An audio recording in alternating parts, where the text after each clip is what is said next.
Hi, Hi, Carol. Erin. How you doing? Fine, how are you? Good, thanks.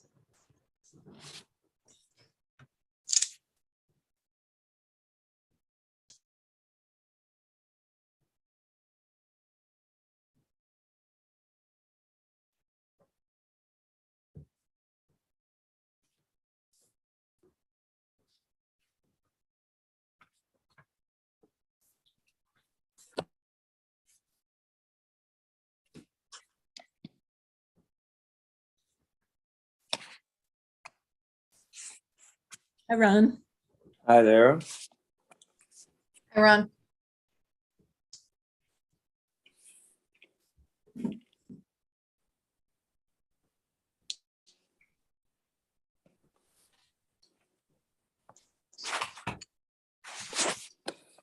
Hi, Peter. Hey, everybody. Hi, Peter. Hello.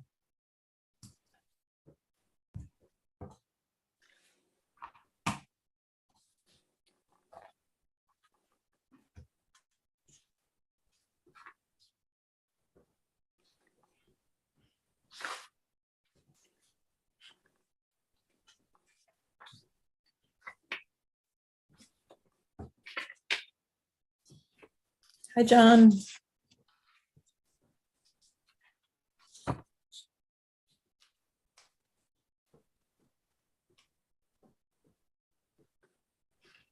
Hi, everybody.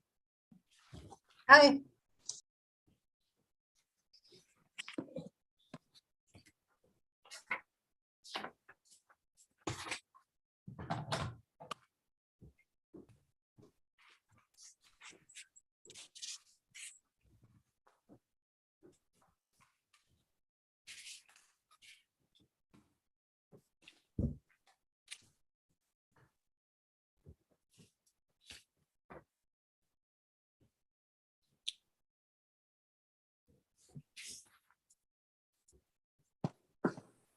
Hi, Elliot. Hello. Hi, hello, everyone. Hi. Hi, Elliot. Hello.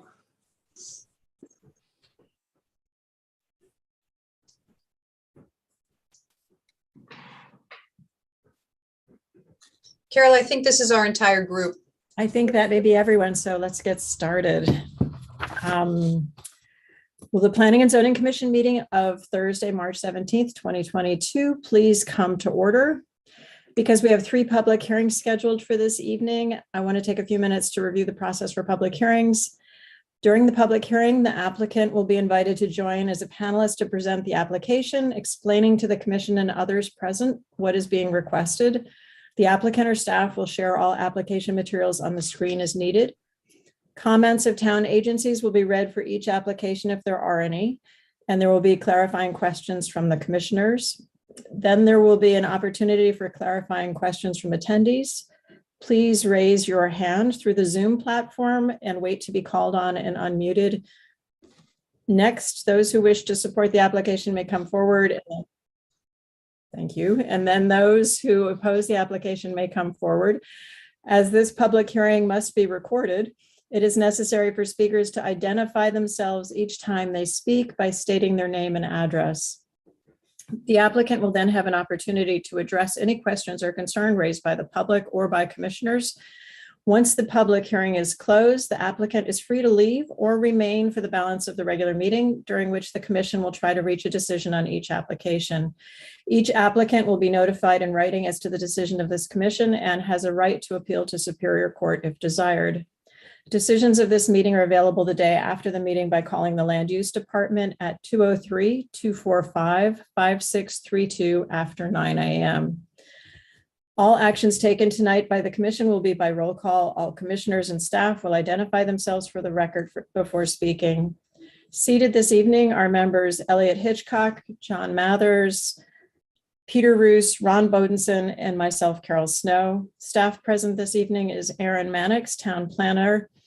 This meeting is live streamed on YouTube and will be made available on the town website for viewing. Additionally, I would like to ask that we not use other devices such as cell phones and treat each other respectfully throughout the meeting.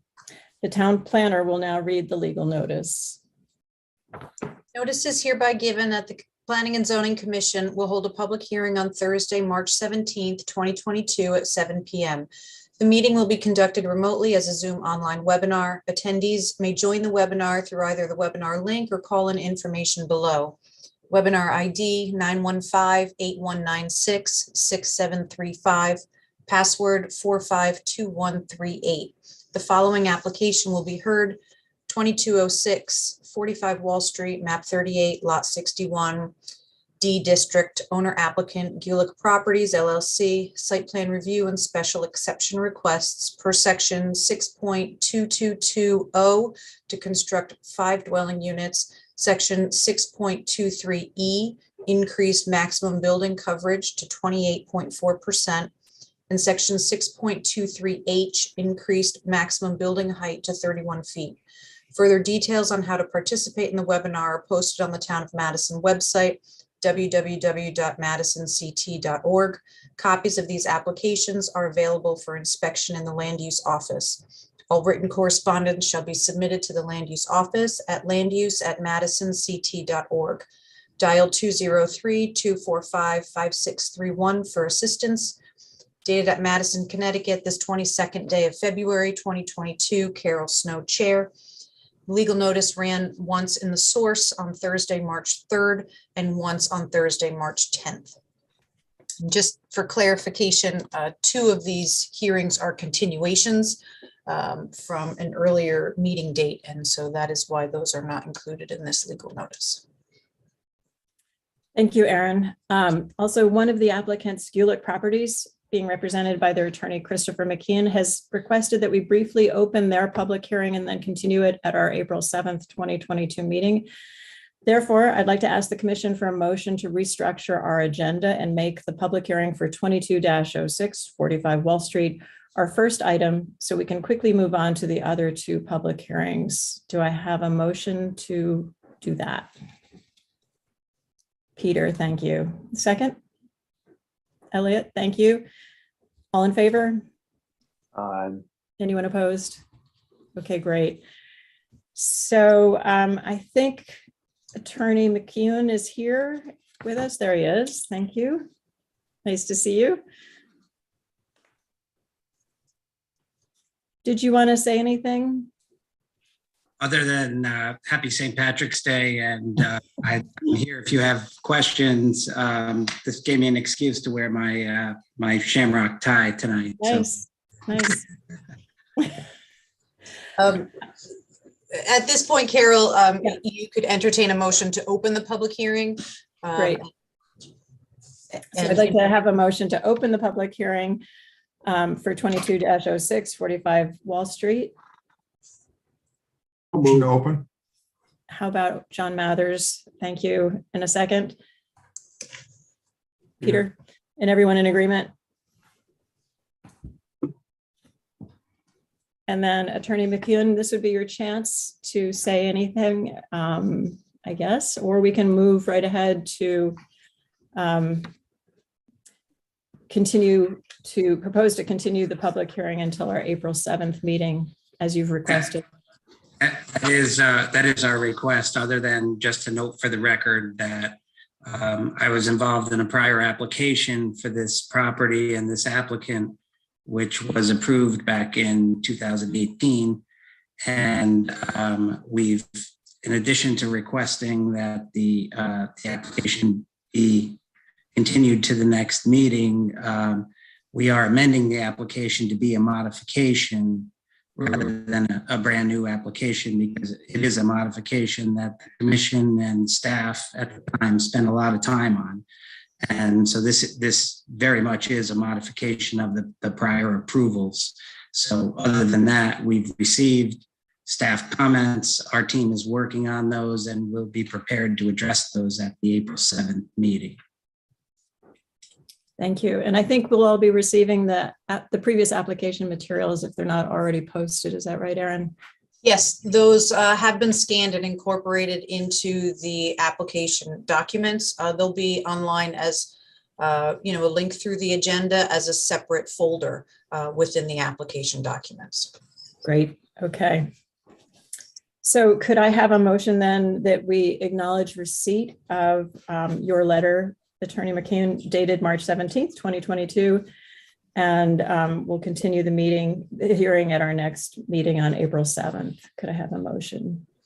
Motion. Peter, thank you. And second, Elliot, thanks. All in favor? Aye. I think anyone opposed? I think we're good. All right, so I think we can move on to our next public hearing. Thank you for coming. You're muted. Thanks. It was a very quiet goodbye. All right, so could I have a motion to open the public hearing for 22-01 544 Opening Hill Road? Motion to open. Thank you, Peter. In a second. Second. And all in favor? Aye. Okay, do we have applicants present representing this application? Yes, I'm just promoting everybody over here to present. We have, Thank you, Erin. sure. And if everyone could identify themselves, name and who you We're are. just waiting for Scott. Oh, here comes Scott. Let's try again. There's Scott. Good evening, everyone. I'm Tim Mack, the owner and applicant for the application at 544 Opening Hill Road, and my engineer is also here with me this evening, Bob Doan, as is my surveyor, I believe, Scott Caton. Yes. Thank you. So who would like to start? Good evening. For the record, I'm Bob Doan, professional engineer and licensed land surveyor. I'm here on behalf of Tim Mack regarding his property at 544 Opening Hill Road. It is a split of his property. It's a re-subdivision because it was part of a previous subdivision. So it's a re-subdivision of 7.77 acres into two lots. The new lot, lot 1, will be 3.29 acres in total. And the lot 2, the one with the house, will be 4.478 acres.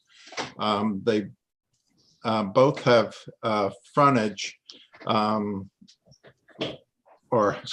access to Opening Hill Road over the abandoned Deacon Henry Hill Road, and a dedicated easement for lot 1 has been created over that abandoned roadway, as well as the existing access to the existing house is there also.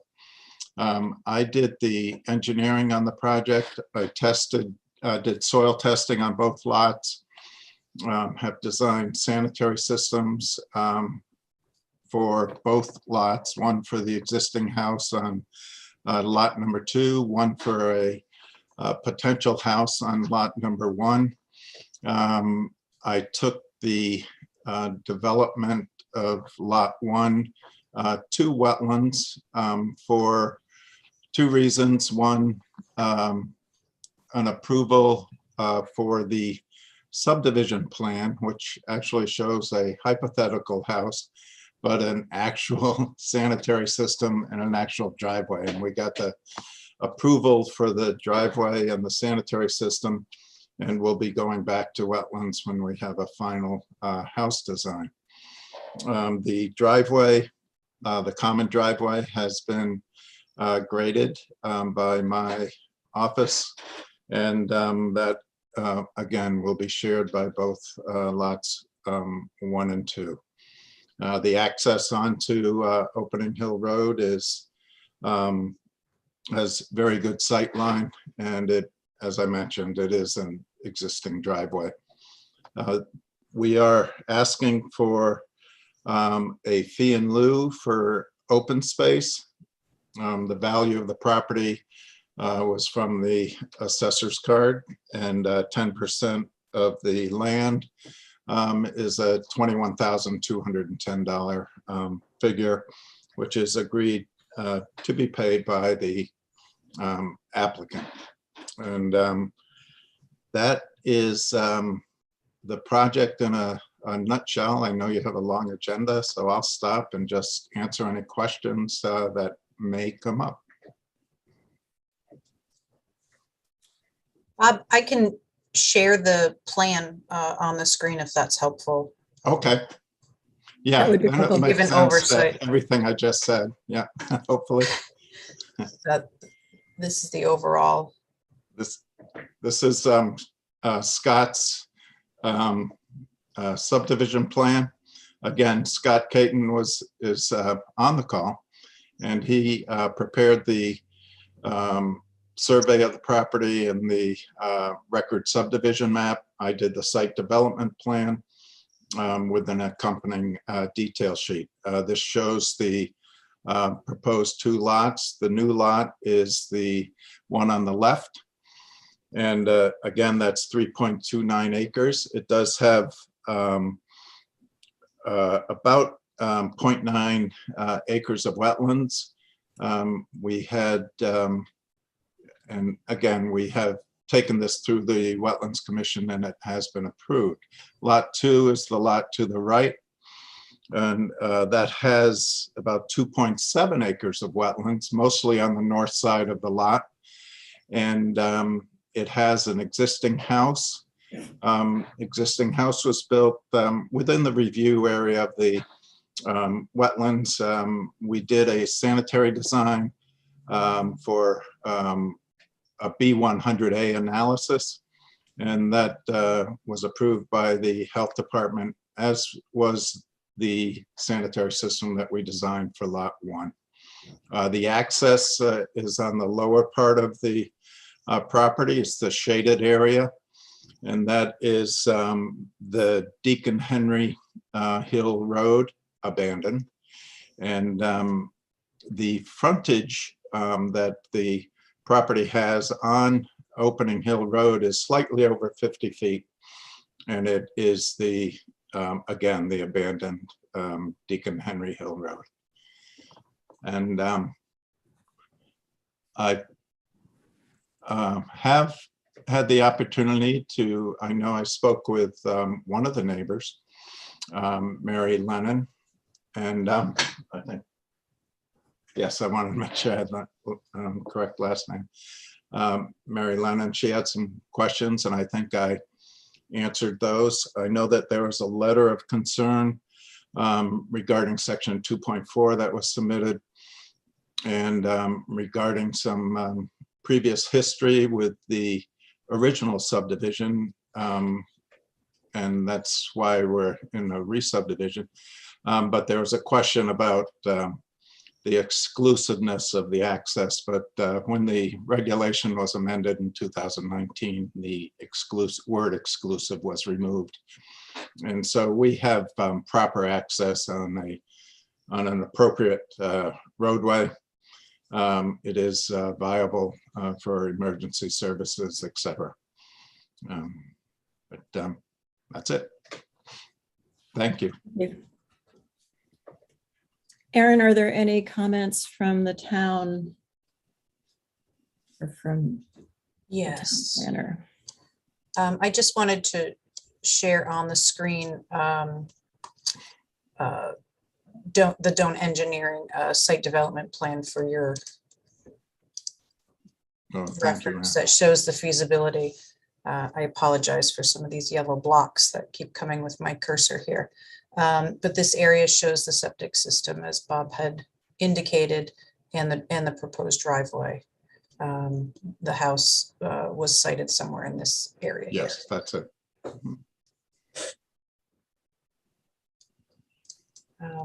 Yes, I also had brief staff report that I have shared with the applicant as well as the commission, but I can submit that into the record if you're, it's basically reiterating what Bob had had said thus far, this is dated March 17th, 2022, in a memo from myself, Erin Mannix, town planner, to the commission.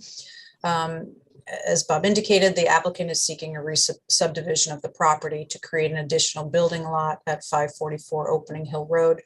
This process does require a public hearing under the Connecticut General Statutes. The applicant has gone before the Inland Wetlands Agency for this proposal, and a report has been provided to the commission in the form of their approval letter.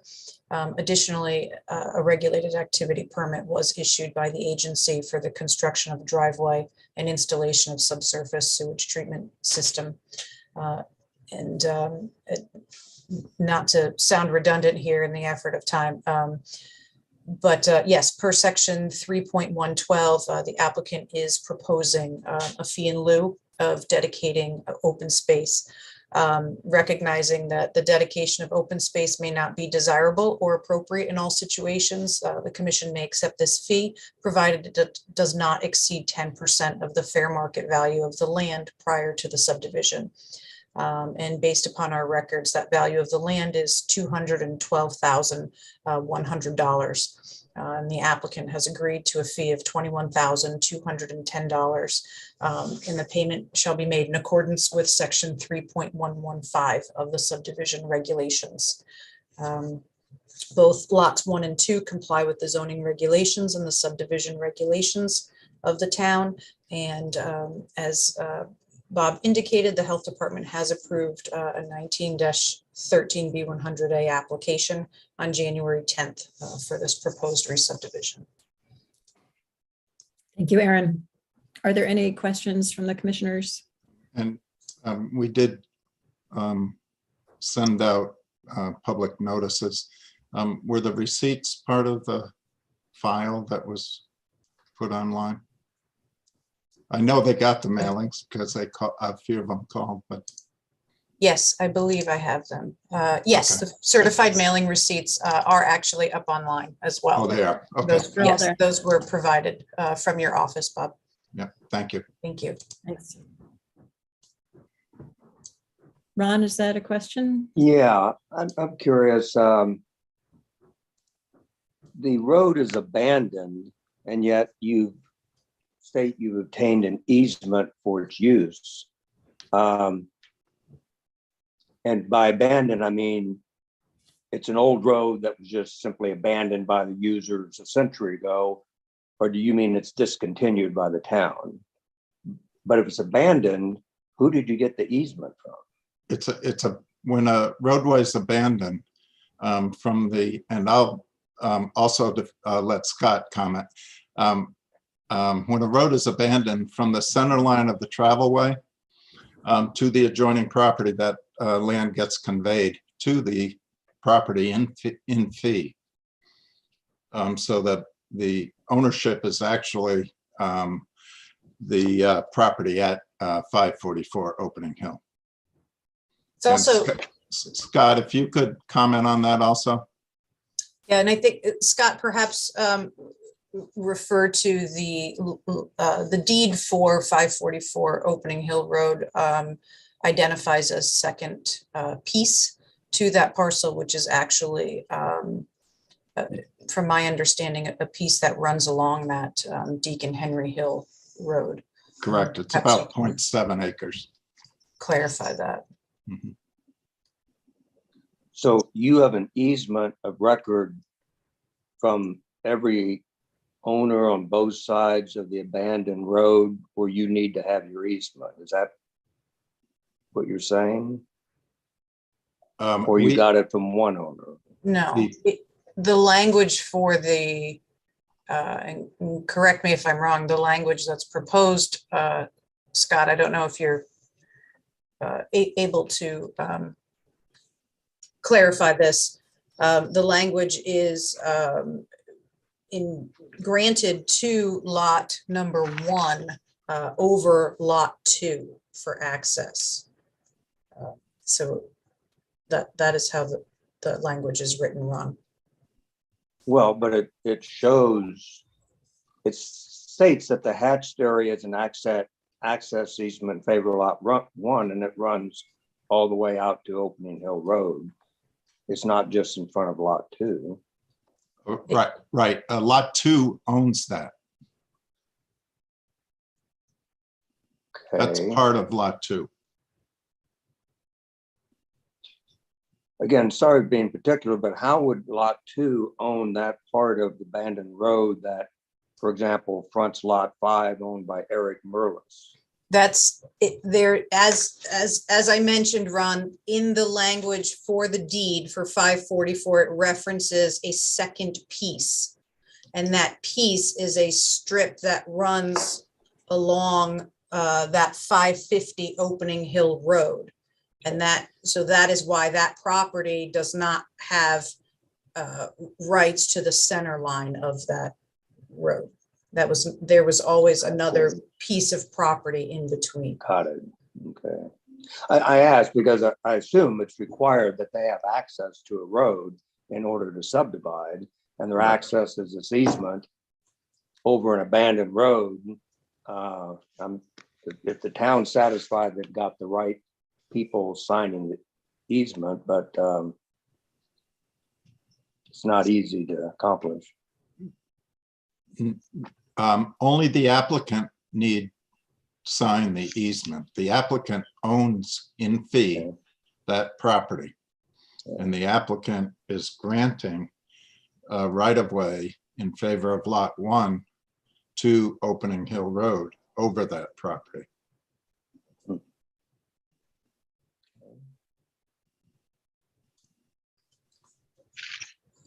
Any other questions? And we can open it up to if there are any attendees who have any questions, requests for clarification. Okay. I have two members of the public with their hand raised, Madam Chair. Paula Lowe is the first. Okay, great. Yes, good evening, everyone. My name is Paula Lowe. I actually live at 560 Opening Hill Road. You have mailed a piece of mail to the former owners that never made it here. So I just have some concerns that I am just finding out about this. I was out of town last week and my neighbor came by while I was away and spoke to the person watching my home. I never got a letter. I don't know the timeline. I don't know the intended really, I saw briefly where you intend to put the house, but this could potentially directly abut my property, and I need some time to process this and investigate and understand how it will impact me and my property. I just moved in August, and the former owners, they didn't tell me they got a letter, and it didn't come here. So I would appreciate the commission's consideration to extend a decision until I've had appropriate time to absorb and understand how this will impact me as a direct abutter. Thank you. Thank you, Paula. Do we have indication that letters were in fact sent out? And I guess if she just moved in August, what was the timing of that? The timing is within 10 days of the public hearing, actually maybe 7 days within the public hearing. So there would not have been notifications mailed out that far in advance. The application was only just submitted the end of February. I can pull up the certified receipts for the commission for your records. We have another member of the public looking to speak as well, John and Mary Potenziani.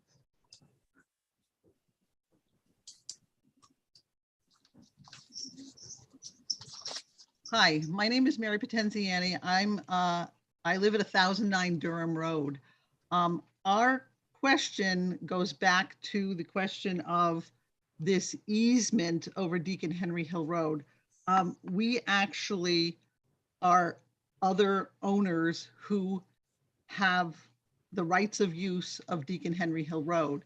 Deacon Henry Hill Road is what we've all agreed upon that was an abandoned town road, although the abandonment of the road itself, the historical data there is somewhat up in the air. But that being said, Deacon Henry Hill Road runs from Opening Hill Road to Durham Road. It runs all the way through. Those of us who have rights of use to Deacon Henry Hill Road have rights of use to the entirety of Deacon Henry Hill Road. When my husband first bought this piece of property at 1009 Durham Road, he actually used the entryway from Opening Hill Road. Since that time, we had decided that we were going to use the entryway from Durham Road, and we have maintained and improved Deacon Henry Hill Road from Durham Road all the way into our property and through to the end of our property, which had abutted this 544 Opening Hill Road until the time that just 2 years ago, this group of people, not the same group, obviously, had decided that we were allowed to split the property into two pieces. 13.6 acres were split into approximately into two parcels because there were existing developing buildings on it. But I just, want to go back to that question of, you're saying you've got an easement from the person who owns Deacon Henry Hill Road, except that there's a lot more of us who own Deacon Henry Hill Road, if that's the word you want to use, own, have the rights of use to Deacon Henry Hill Road. And none of us have been approached about an easement for this second lot. And, the rest of what we have to say, you already have with the letter that our attorney sent to you today.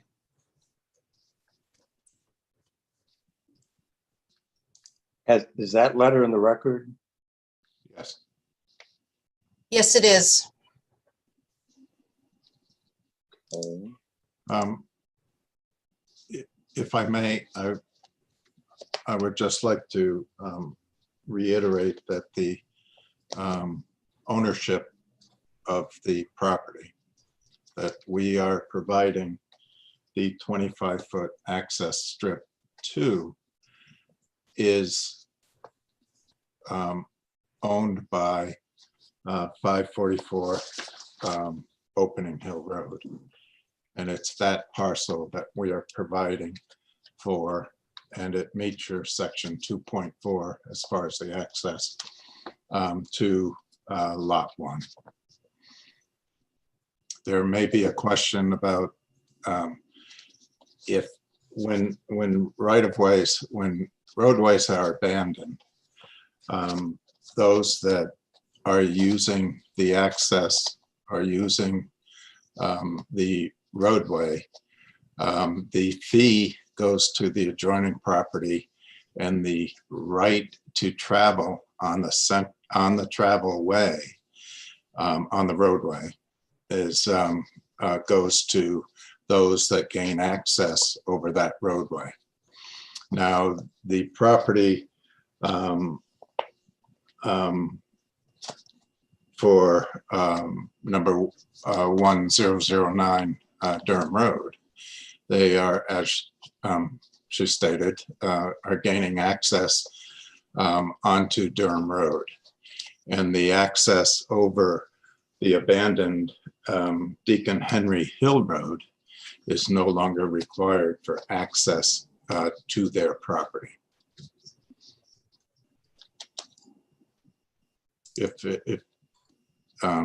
And it's like, as Aaron alluded to, the Eric Merlis property, which abuts the abandoned Deacon Hill Road, has access to Opening Hill Road. So that property was not privileged with a right-of-way over the abandoned Deacon Hill Road, because they weren't relying on the Deacon Hill Road for access. And Scott, again, if you're on the call, if you could elaborate. Scott did the research into that, and it's elaborated or spelled out on his note 11 on the record subdivision map. Yep, this is Scott Keaton, the licensed land surveyor. The portion of Deacon Henry Hill Road that is in fee, which is owned by 544 Opening Hill Road, was given by the owner of the lots that are to the left of the page, lots 1 through 5 that have access along Opening Hill Road. There was no other access to grant to 544 other than that portion of Deacon Hill Road, which is now owned by 544.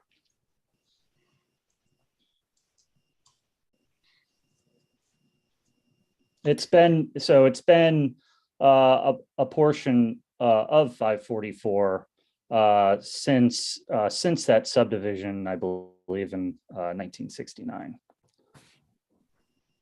Thank you, Scott.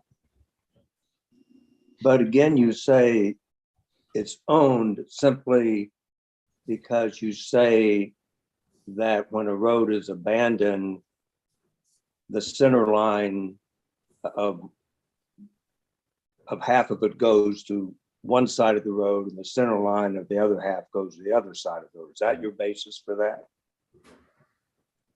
that? As well as the deed that is referenced on the property survey. There is a deed that had been transferred. Well, yeah, I think what the lady who spoke just a minute ago about Opening Hill Road being abandoned, but it continues to be open from Durham Road to Opening Hill Road, is really the correct. Not open. I know a lot of people think it. Almost every state in the country, if you abandon a road, half of it goes each side, but that's not true in Connecticut.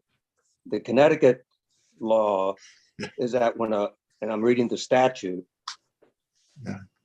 it's abandoned, then it becomes a right of way for anyone who abuts that road. So the woman who spoke, who abuts that road, has a right of way along the entire road. It seems to me that your subdivided lots have the same kind of right of way. But I don't know if you're trying to block someone's use of it by claiming you have a deed to it and that this lot 1 is now going to own it and have access, or are you acknowledging that anyone along this abandoned road can continue to use it for access to both Durham and Opening Hill? When a roadway is abandoned, the town gives up ownership of that roadway. Well, you're talking about two different things. Abandonment is different than discontinued. Right. Discontinuing a road is a formal act by a town to discontinue a road. Abandonment is just the non-use of a road just over periods of decades where it's not used anymore. So I asked you at the beginning, is this abandoned or discontinued? And you told me abandoned.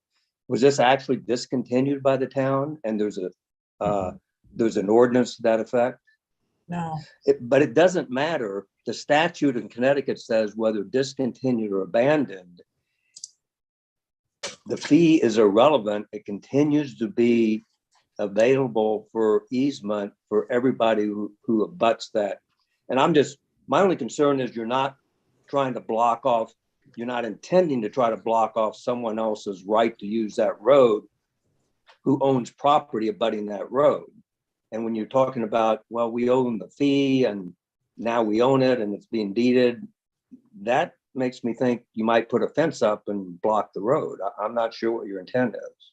No, if I may, there's no intent to block the road or block any access to anyone who has had foot traffic, walking access. There is no actual driveway or roadway access beyond to the existing house at 544. There's a drainage swale, a wetland drainage swale and an electrical telephone pole easement that make up the remainder of that road going down to Durham Road. It's certainly able to be walked. As you said, anyone who's had rights to walk that path to get out to Opening Hill Road would certainly still be welcome to do so.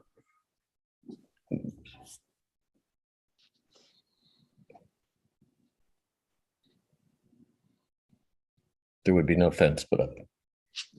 Thank you, Tim. Are there any other comments or questions? Yes, please. Yeah, John. So Ron raises a very interesting point, and so we have two different opinions here. I'm wondering if town council has weighed in on this, A, and B, I think Mr. Doan said that the road after, I'm not familiar with the term fee, so I don't really know what that means. From the center line to the edge of the road of the abutting property, is that actually deeded? Did you say that property was deeded to the Max? And who deeded it? The town? I'll let Scott answer who deeded it, but it is in the deed for the property. But Scott, if you could. It was the subdivider of the 5 lots along Opening Hill Road, who originally owned the strip of property from the center line of Deacon Henry Hill Road to our southern boundary. Do you know when that was done, Scott? I believe it was I can share that deed, Scott, if you'd like. Sure. I have that Schedule A available. That might help you So answer. that owner must have had the deed then. If he Well, no, he thought he owned it, is my point, is that. This, okay.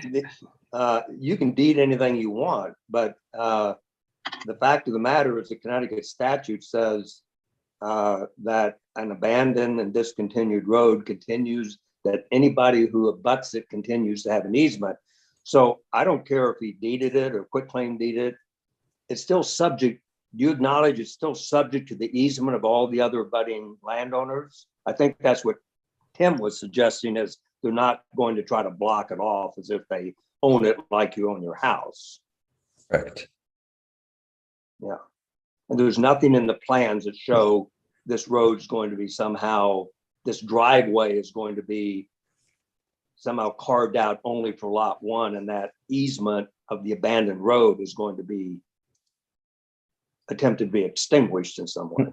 Correct. It's merely Okay. going to be accessing the existing house, which it's done since the house was built, and the new lot with no change otherwise to the access or the driveway Yeah. itself. Yeah. Right. I guess my point is that lot 1 has the rights anyway, because it's abutting to the old abandoned road, and you Correct. didn't need to do all that, but you did it, but just so you're not cutting someone off. Right. Understood.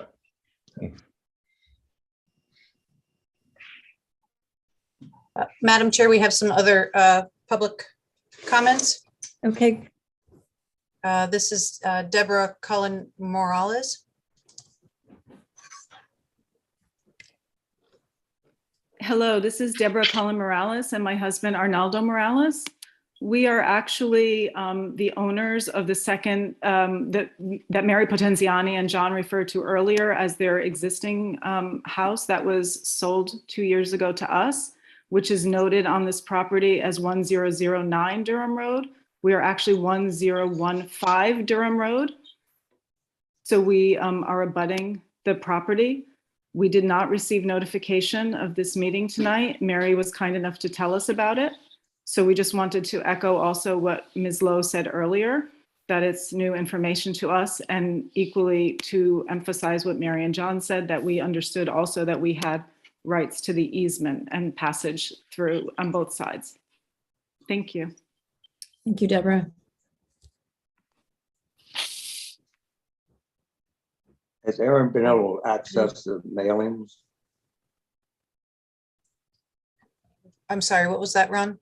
Were you able to access the certified mailings to see if they went to the property owners?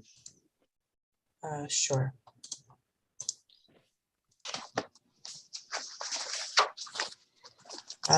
Here's one for 560 Opening Hill Road. I believe Paula Lowe indicated it was a previous owner's name. These are mailing addresses, so I'm not sure which abutter that is. Here's 115 Durham, 1015 Durham Road. These were addresses that we took off of the town, the website. Did you not get a title? The assessor's property record cards. So that if, you know, if the ones that were online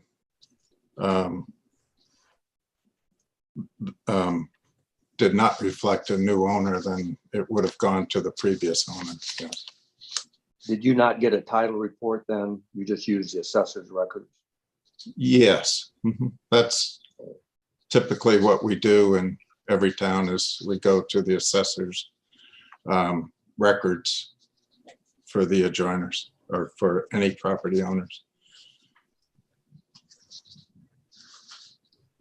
We don't actually pull deeds of, well, Scott would have pulled deeds of the adjoining property owners, but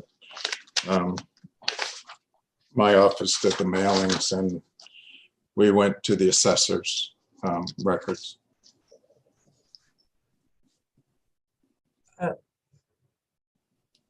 Madam Chair, we have another woman, Catherine, who would like to speak as well. Okay, thanks. Sure. Hello, my name is John Jurancic. I live at 572 Opening Hill Road, and I wanted to comment on the mailing that is dated as March 7th with the registered mail. As we all know, at this point after the pandemic, first-class mail is taking 5 to 7 days to get to anyone. We received this notice of this hearing late last week, which has given us no time to review all of our rights, as this does abut our property. And we would like the commission to take that into consideration to allow us to review all of the information. This is the first time we are seeing this. Thank you. Thank you. And again, additional comments, Madam Chair. Their hands are raised from both the Potenzianis and Paula Lowe. If you'd like to allow them to speak again. Yes, yes, of course. John and Mary. Hi, Mary Potenziani, 1009 Durham Road. I just wanted to comment on a couple of things that Mr. Mack said concerning Deacon Henry Hill Road. Again, Deacon Henry Hill Road runs from Opening Hill Road to Durham Road. It is a continuous road. It does not, that the part of the road that Mr. Mack is referring to as a swale is actually Deacon Henry Hill Road. That was the part of the road that we stopped using. There's a hill there. It was very difficult to keep and maintain any sort of gravel driveway. And so we stopped using that part of Deacon Henry Hill Road and instead concentrated on using the part of Deacon Henry Hill Road that we do currently use coming in from Durham Road. So it's not a swale, it's not a path. It is still a road. It could be a road tomorrow if a bulldozer. I'm sorry. I apologize, Mary. Are you there? Yes. I apologize. I bumped a button. Okay. So the thing is, it's not a path, and Mr. Mack can't welcome us to walk by at any time. We have a legal right to drive into Deacon Henry Hill Road. We have a legal right to send our utility trucks into Deacon Henry Hill Road because that's where our utilities come from.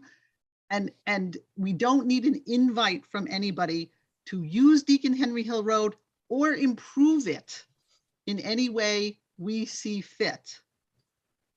And I think that needs to be understood here. I don't think Mr. Mack understands that.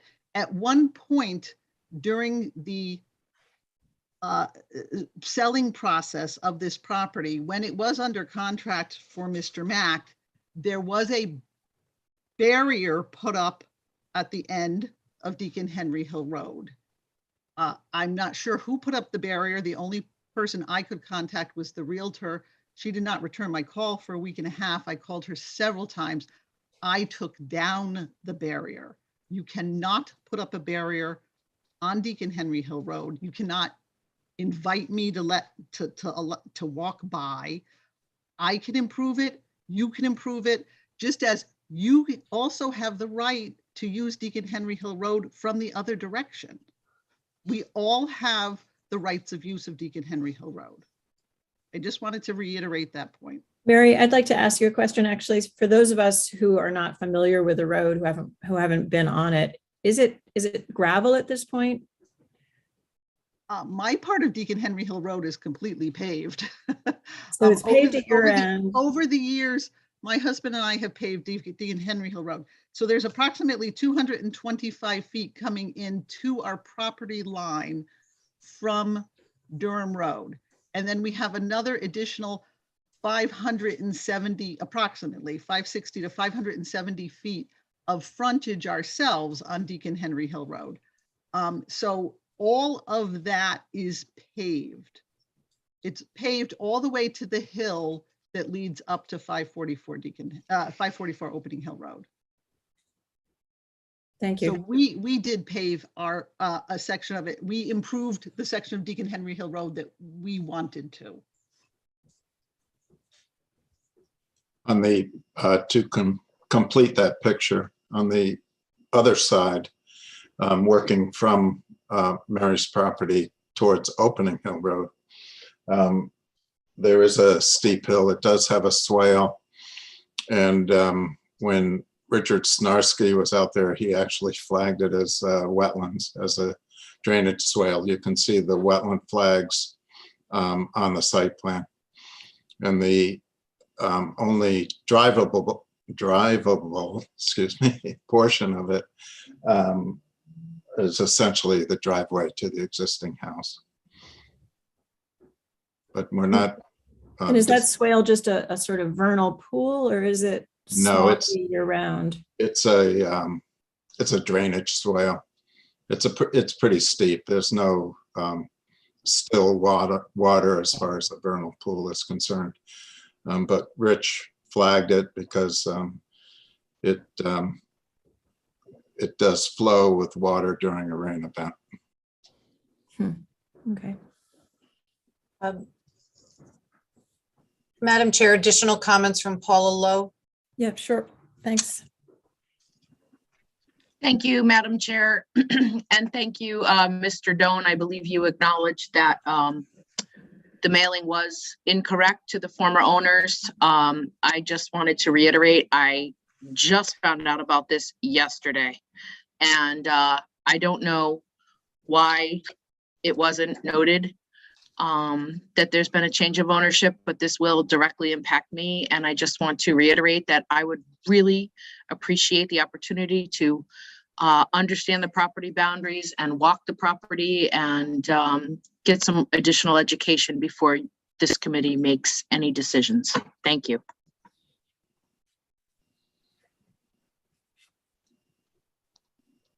Thank you. Any further thoughts from the commission about where things stand at this point? Madam Chairman, my thought would be to delay this at least 2 weeks to give the owners who either got a late mailing or no mailing at all an opportunity to do whatever homework, groundwork they want to do. I think that's in the best interest of the applicant too. You don't want to have a situation where something's approved with erroneous mailings. It might be helpful if those owners would stay on, as they've said on the record, they have now actual notice. So I'm not sure you have to resend notices, but I defer that to their own judgment. And then I'd just like to mention, they may want to take a look at the Connecticut statute 13 small a dash 55.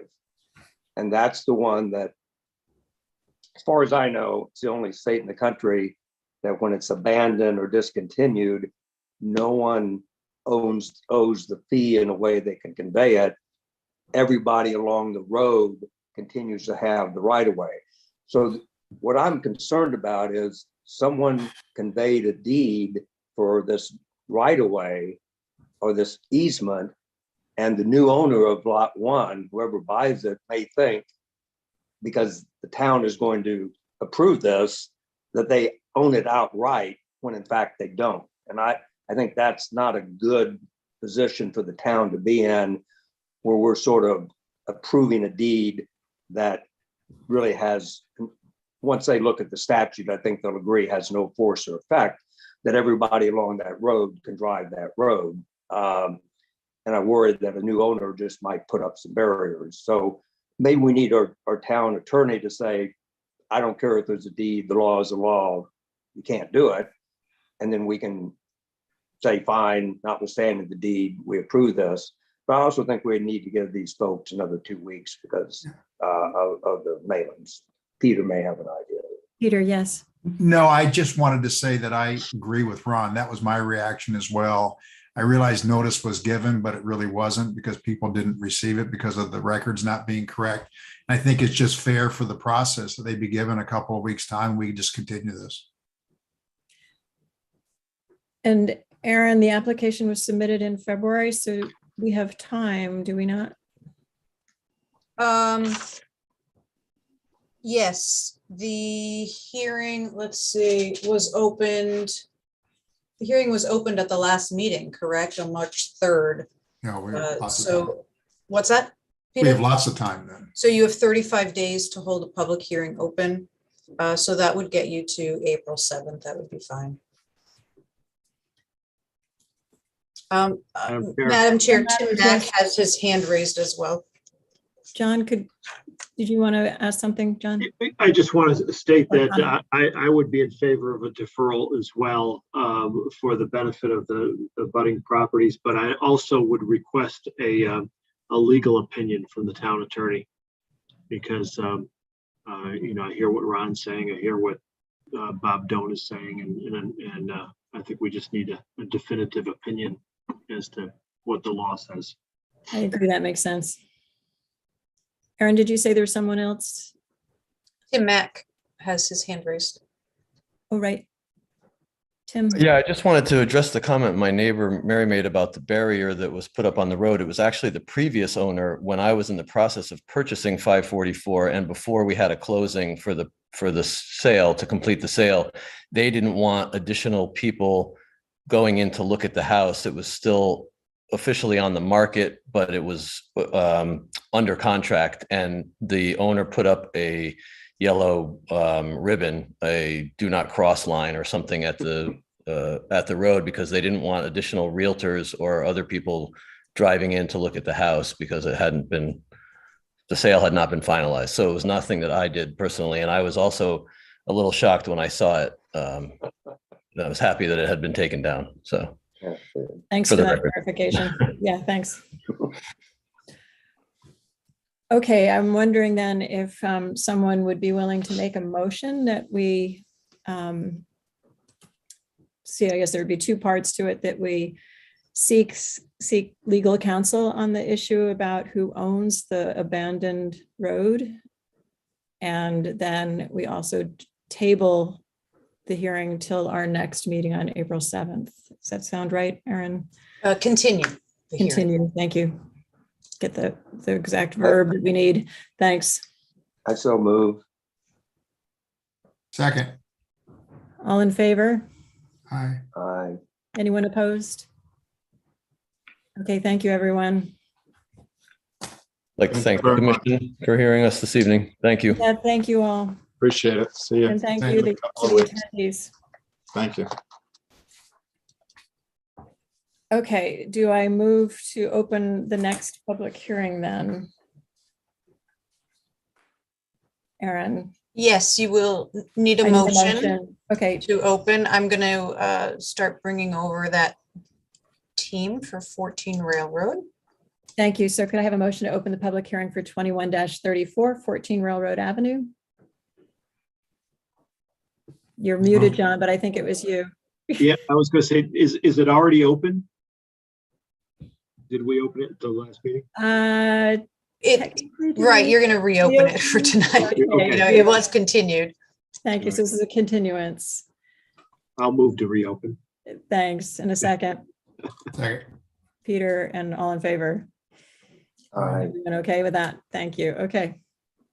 And I just need John Matthews.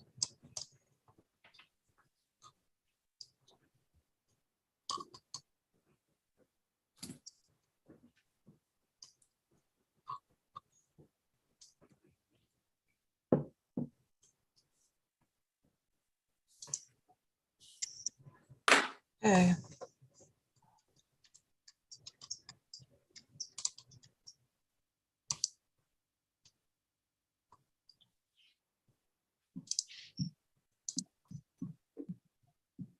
Michael, I think everybody's here. If you, for your team, if you'd like to go ahead. I would. Thank you. And good evening, everybody. My name is Michael Iacursey, and I represent the applicant 14 Railroad Avenue LLC on the Railroad Village application. I am here with John Matthews, John Cunningham, and Michael Ott. Yes, this is a continuation from last time. I would like to mention before I hand it over to John Matthews that we have been in front of ACA. There were several suggestions from ACA. So the plans that we showed you last time have changed. There are 2 less units than what we have had before, or what we showed you last time. And John Matthews will certainly go over that and explain all of that to you. So I will hand the microphone over to him, but that is where we are tonight. Thank you.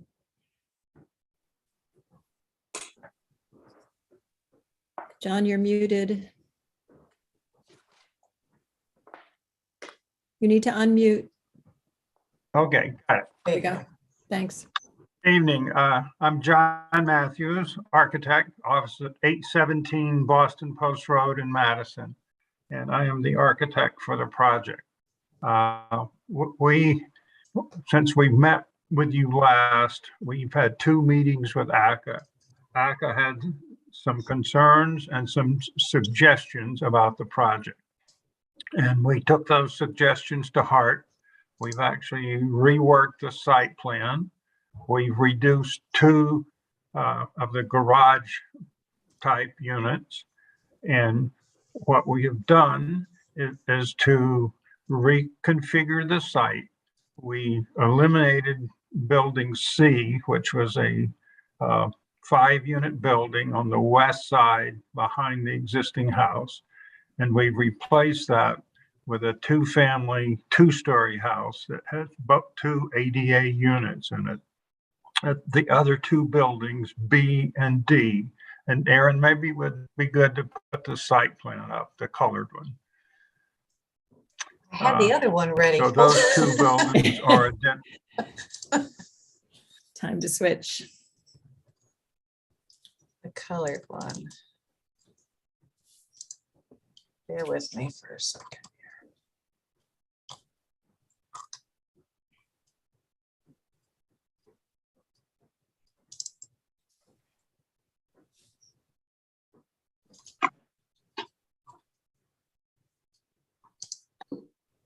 It's going to be great when you guys get off of Zoom and go back to real time.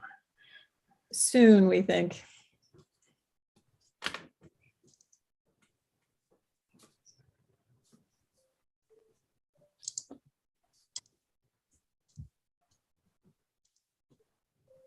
There you go, John.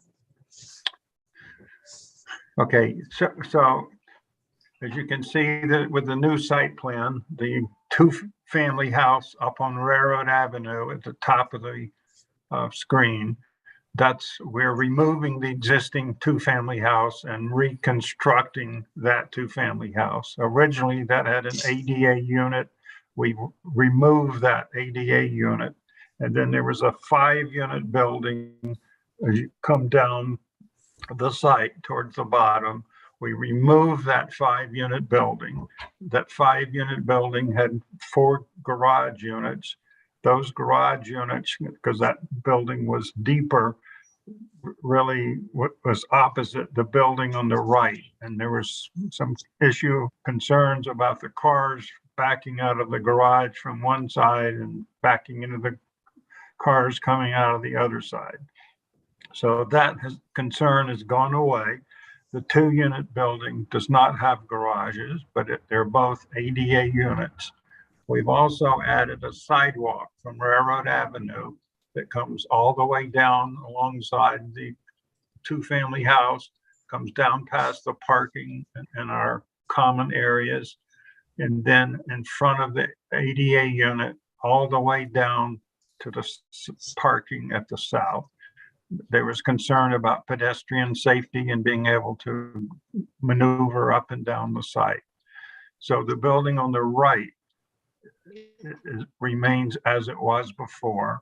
The building on the lower left originally had 4 units, but it now has 5 units.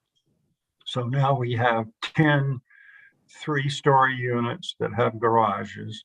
We have 2 2-story units in building C, and then 2 units in the 2-story building up on the street. We think that was really a great improvement. It really opened the site up. And if you look up in the left-hand corner of this drawing, you can see the 3-story building, which would be the building on the right. And then you can see the 2-story building, which is building C on the left. And so there's a lot more light, there's a lot less mass, and we think it makes the project much more viable. We've also went through a lot of detailed issues with ACA. We've added shutters to the buildings. We also raised the roof pitch of the building up on Railroad Avenue to make it steeper and to match more of the houses on the street. The other thing that somebody had commented on was these buildings are huge. If you look down to the bottom of the screen, you can see the size of the building of our neighbor, which is Clarity there. It's like over twice the size of our 2 large buildings. So we think this is a really good scheme. It really becomes a little village here in the back. The 2 larger buildings are quite far away from Railroad Avenue. We have also added to the left of the building an emergency egress drive where fire trucks can actually go out through the Bradley and Wall parking lot, which is something we had talked to the fire department about, and they said they would love to have that. So we're certainly going to provide that, and that would have emergency crash gates to keep it just for emergency vehicles. We're also going to bring a fire hydrant down all the way down where the sidewalk comes down through the site. These buildings are not sprinklered. They're actually a series of single-family houses, which is allowed under the building code because they have proper party walls between each unit. We went through ACA with all of our materials. We have a whole color scheme that ACA accepted and thought was fine. We have a variety of different siding widths and sizes. And so effectively, we also got rid of the dumpster on the site. And so now people will keep their trash cans in the garages. And then on the other 2 families, we have a pad for the building C, and we have a small enclosure for the building up by the street. So there's no longer a dumpster. would be picked up. The trash truck would come in on whatever days people put their trash out in front of their units, just like you do at your house, and they get picked up and taken away. So that's essentially the project. Aaron, maybe we could look at that colored elevation that shows the big unit, which shows one of the garage units. Yes, John. I think that, let's see. That was one of the submissions we did for ACA. Yes, although, is this the one that where you changed the, But this is before we changed the, one of the other comments that ACA had is they thought columns. our posts on these porches were too skinny, and we've since made them larger. They're like 10 inches square now. But unfortunately, the scan of this, there are actually 3 different colors on the facade. The siding down at the lower level is like a 7.5-inch siding, and it's a medium shade of gray. Up at the top, it's a 4-inch clapboard siding, and it's a very light shade of gray. And then up in the gable end, there's a shingle style siding, and that's a darker color. So that repeats in the building. This was an earlier version, but you can see this is when this still was. This has 5 units in each building. Building D and Building B are identical. And I say we've added shutters to the building, which I think really was a nice enhancement. So if anyone has any questions about the buildings or that site layout, I'll be glad to answer them. If not, I'd like to have John Cunningham sort of briefly talk about the landscape plan, because it changed slightly with a reworking of the site. We also submitted site lighting plans with photometrics and the fixture cuts of all of the light fixtures, and those are all okayed by ACA. John, I have a quick question, actually. You said you added shutters. Did you add shutters on all sides of all buildings, or just on the sides facing the sort of central driveway? But right now, we've just sort of shown them in the public facing spaces, the driveways or the streets. You know, if I guess if someone wanted them all the way around, we could certainly put them in the back. No, I just wanted to clarify because you said you added shutters. I wasn't sure. Right, but there were no shutters at all before. Okay, thanks. Thanks. Anyone else have any questions or at this point? Okay, thank you. Karen, there is a color version of the new 2-family ADA building, if anybody's interested in seeing what that looks like, because that's new. So I think it would be appropriate to see that. Sure.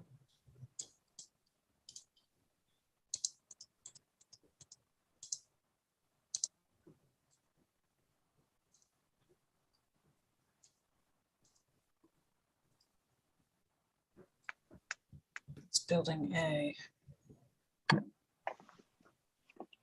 It's building C. Oh, the ADA building. Okay. Right.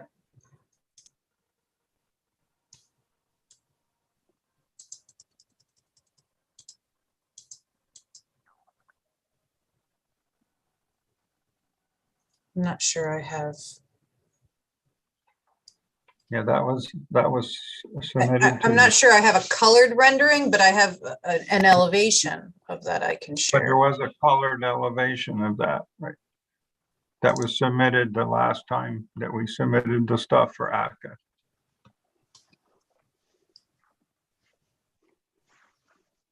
Okay.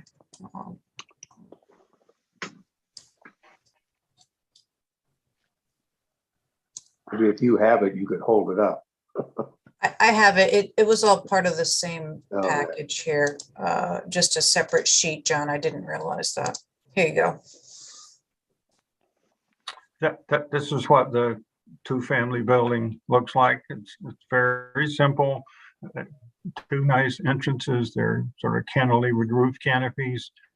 And then in the back, they have a terrace, and then all of our terraces have pervious pavers. We also have adjusted the fences around the rear where they have pedestrian access can be had around the back of every building. But you can see where the sidewalk comes down in front of the building from the street and then continues on down to the back of the site.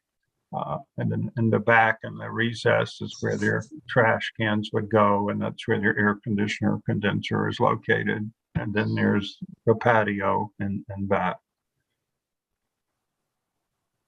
Again, there's the different size clapboard, the different colors of the building. They're very simple, you know. Even though these are rental apartments, they're not necessarily affordable, but they're as affordable as we can make them. So we're trying not to go overboard with the buildings, since they are rentals. And the only other thing, Aaron, you might be interested, we submitted a new streetscape drawing that showed the redone front of building A on it, just to see how the street fabric looks along Railroad Avenue. And there was an early one, this was in that last set of, yeah, I think that's the old one. You have too many submissions, John. You need to clean house. Well, you know, everything All right, let me kept see. changing. It says revised streetscape. Well, that The may first be it. revision. It just the scan may have turned it very dark, because the one I was looking at, the building is much lighter in color.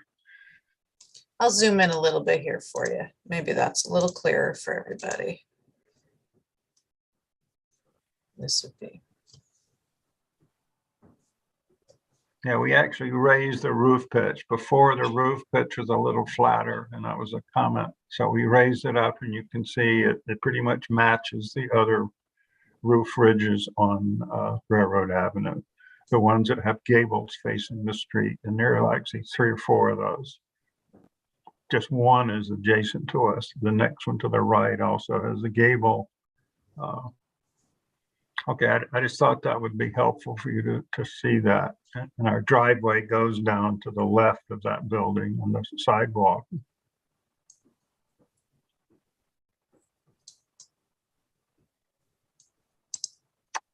So if there are no other questions for me, I'd like to turn it over to John Cunningham.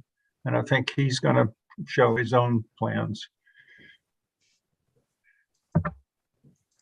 Giving me a lot of credit that I'm not quite sure I can do, but good evening, everyone. My name is John Cunningham, owner of TEC Landscape Design, located at 62 Wall Street in Madison.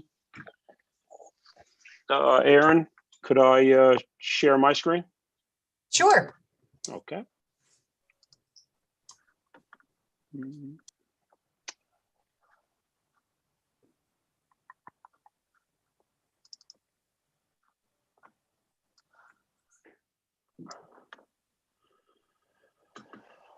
Okay, I hope that everyone can see that. Not a lot has changed on the site from the changes we made with the land in terms of the landscape. But I'll start up on Railroad Ave. As John mentioned, there is now a main sidewalk that leads down through the whole development, which I think is a terrific idea to move people from Railroad Avenue down to the back part of the property. The plant material selection has all stayed the same. The trees that we're using in the parking area are Zelkova. They're the same variety that runs along Railroad Ave, if anyone wants to take a look at those. Good variety, a medium-sized shade tree, will not get in any wires, is a vase-shaped tree, so the branch structure's up in the air. I won't go through all the plant material and ground cover. This little slashed line would be a planting bed, so the entrance sign is going to be in a planting bed. As John mentioned, there's going to be trash pickup in each of the units. You can see at the front house, there's a small area where the trash would be picked up. The first basically permeable patio that we come to would be a patio for the 2 units that are in the front house. It has probably a 5-foot solid and a 1-foot topper privacy fence around it to give the area a little bit of privacy from anyone else that is in the development. Then as you move down the sidewalk, there is a gathering area. This will probably, once again, be a permeable application. There are going to be benches in here. There might be a grill in here. There might be a picnic table in here. It is going to be flanked by 2 large honey locust trees and a small evergreen hedge that runs right along the front of it. As we were across the way, there is an existing privet hedge that we plan on leaving. Okay, it's in good shape. We're not going to disturb it. We would love to prune it to a width of about 18 inches and probably bring the top down and then let it grow to a desirable height that whatever the board would, whatever the neighbor would like to keep it at. We then come down to the 2 new ADA units that John talked about that are a change from our last application. Little hard to see on my plan. It's easier on the next sheet that I'm going to show. The walkway that comes down is going to have light bollards that are going to move people down from one end of the walkway to the other. They're going to be full cutoff bollards. They're probably going to be about 4 feet tall, and they're going to illuminate different areas of the sidewalk as you move back down to the end. There is going to be some fencing, which was on the first application, that runs behind the units. It's going to be a 6-foot high privacy fence. My preference would be for white cedar, left to weather, so it's going to turn into a nice silver color. That same style of fencing is what's going to be, or is going to soften each of the rear units, each of the rear terraces on all the different units. The rest of the plant material that I've suggested, upright or cumulus shadblow or serviceberry. I've used it in a number of different places in the town of Madison. It's a native grower, really white flower. It's a small ornamental tree. We're also suggesting to use some red cedar as a softening agent for the end of this building. The red cedar are down here in the corner, okay? And once again, the trees that are in the islands and at the corners of the parking area are going to be Zelkova. I'll let Mike Ott get into it, but we did meet with Eversource to discuss maybe another island in this parking area, and we can fit another island in that is not going to affect the overhead wires that are in that area.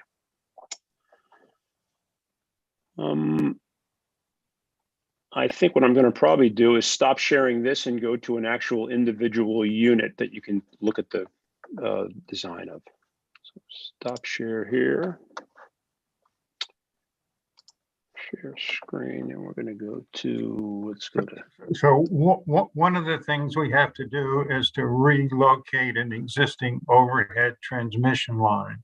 And that's the reason that there's not a lot of landscaping in that lower parking lot, because that line has to angle down and then angle back up again. Mm-hmm.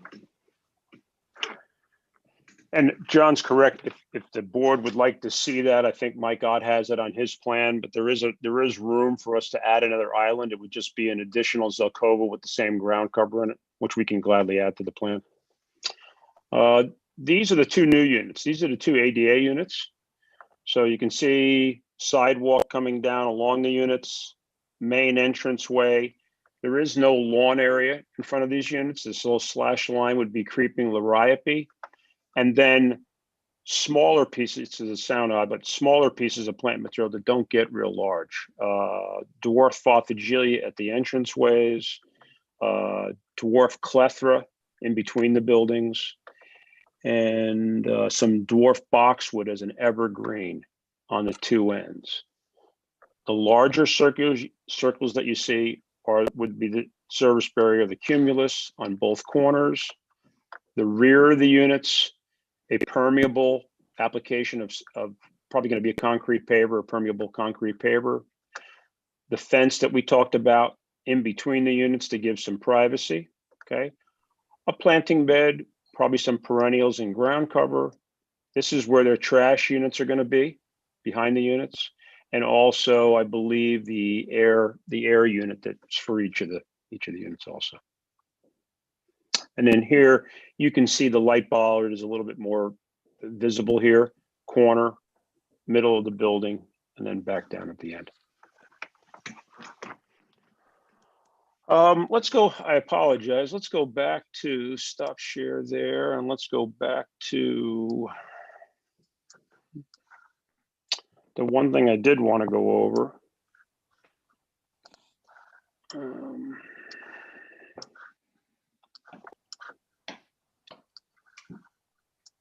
I can pull up, this is John Matthews site plan, but this is fine. The last area that was one of Aaron's comments, this is the access way to Bradley and Wall parking lot that we discussed.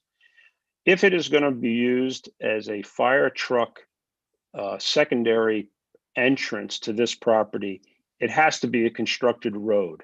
So we don't have any, we're not seeing a document. Oh, okay, I'm sorry about that. Let's go to, let's go to one. John, you could have Aaron put up my colored site plan.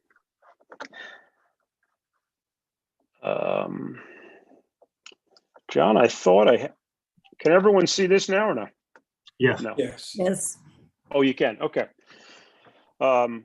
This is John's site plan. I don't think we need to have it colored, but this is over at the entranceway to Bradley and Wall. If this is going to be, I was leading up to a fire emergency access point from Bradley and Wall, it would have to be a constructed road. So it would be a 10, 12-inch base of processed stone, which is a normal road base for any road in town, because the fire truck is going to be, I'm not sure of the weight of it, but it has to be able to support that truck. The grass cell installation that we discussed at one of the meetings is a 3/4 inch cell that's full of topsoil. If anyone on the board knows of 66 High Street, I've done all the work over there. We have a fire lane that runs behind the building on the marsh side, okay? It would have to be irrigated to stay green because there's only 3/4 inch of topsoil. The irrigation over there goes up 3 different times a day to keep it green because that's what the units want. I've used it quite a bit on residential units for additional parking, but the site where it's used really has to be irrigated, because if it's not, that grass is not going to last. If the board really wanted to see something there as another element in the landscape, instead of the grass cells, I might just suggest going back into the permeable concrete pavers, which would support the weight of a fire truck and still be another green element. It's not a large area. It's probably 400 square feet. I think it could just be a gravel, which might look a little bit better than processed stone, access way to there with, once again, it has a gate on it also to keep cars from going back through. John, why don't you point out that relocated electric line there? Okay, good point, John. So if everyone follows my cursor, it's going to run down to this island, and this island has a tree in it, and then it's going to angle and come to this pole right here. So we are thinking that where my cursor is right now could be an additional planting bed if the Planning and Zoning Board thought that was necessary. And if there are any questions, I can answer them now, or if not, I'll turn it over to Mike Gott just to make a brief presentation of some of the questions on the site. Question for me. John Mathers? Yeah, I'm curious as to why the decision was made to go from a dumpster to individual trash pickup, because I'm thinking if I lived in this community on trash day, I'd much rather hear the truck pick up one dumpster than 10, 11, 13 individual stops. And on recycle day, maybe 26 individual stops. But in addition to that, I thought it was odd that the trash receptacles and the ADA units were in the back, and I'm not sure how the tenant is going to move those to the front for pickup. Maybe. John, that's a good question. I've worked on a lot of these multifamily units. The two that are here in Madison are going to have their own pickup.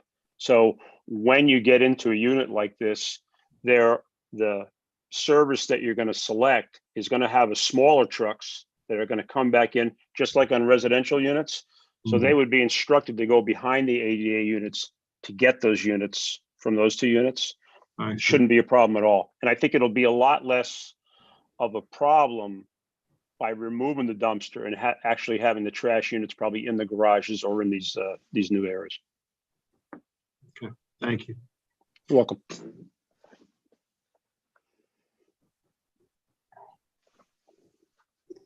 Also, I point out on this drawing, it shows the sign that's up by the street and also the light fixture cuts. If you push that down a little, John. There you go. Yeah, this is the old one. But this was an earlier site plan back when we had a dumpster. The later site plan just goes to a very small enclosure for building A. I'll stop sharing. Okay, I'll move that down. Are there any other questions from board members? If not, I'll turn it over to Mike Ott. Thank you. Okay. Thanks, John. For the record, I'm Mike Ott. I'm a licensed professional engineer and land surveyor with Summerhill Civil Engineers, and our office is at 60 Wall Street in Madison. I'm going to share my screen.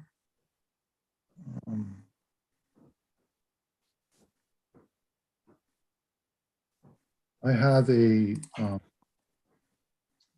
can the commission see my screen now? Yes. Yes.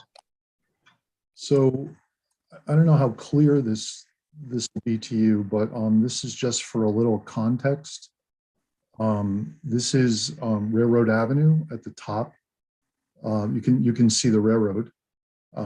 Railroad Avenue parallel to it. Wall Street, if you can see my crosshairs moving, hopefully. And this is the Bradley Road intersection. And this is Arbor Lane, the private street on the east. So the site, hopefully you can see these colors. The property boundary is outlined in purple, and the buildings are a light gray, and the pavement area is yellow. Does that appear to the commission, those colors? Yes. Yes, thanks. So this is the Clarity building that John Matthews talked about. And this is, and I know you all know this, this is Bradley and Wall. So I just wanted to show this to give a little context to where this site is and, you know, the neighborhood it's in and where all the adjoining buildings are in relation to the site. So this is building A, the 2-unit building that John talked about. This is the smaller building with 2 units in it, the accessible units, and these other 2 are the 5-unit buildings. And please stop me if you'd like, and ask me questions while I'm presenting if you'd like. You can see hopefully you can see the parking layout in white. You should be able to see the parking all along the southern end of the site. Parking here and two parallel parking spaces here to the east of building A. So the driveway coming in, as you can see, there's a very wide concrete driveway apron here.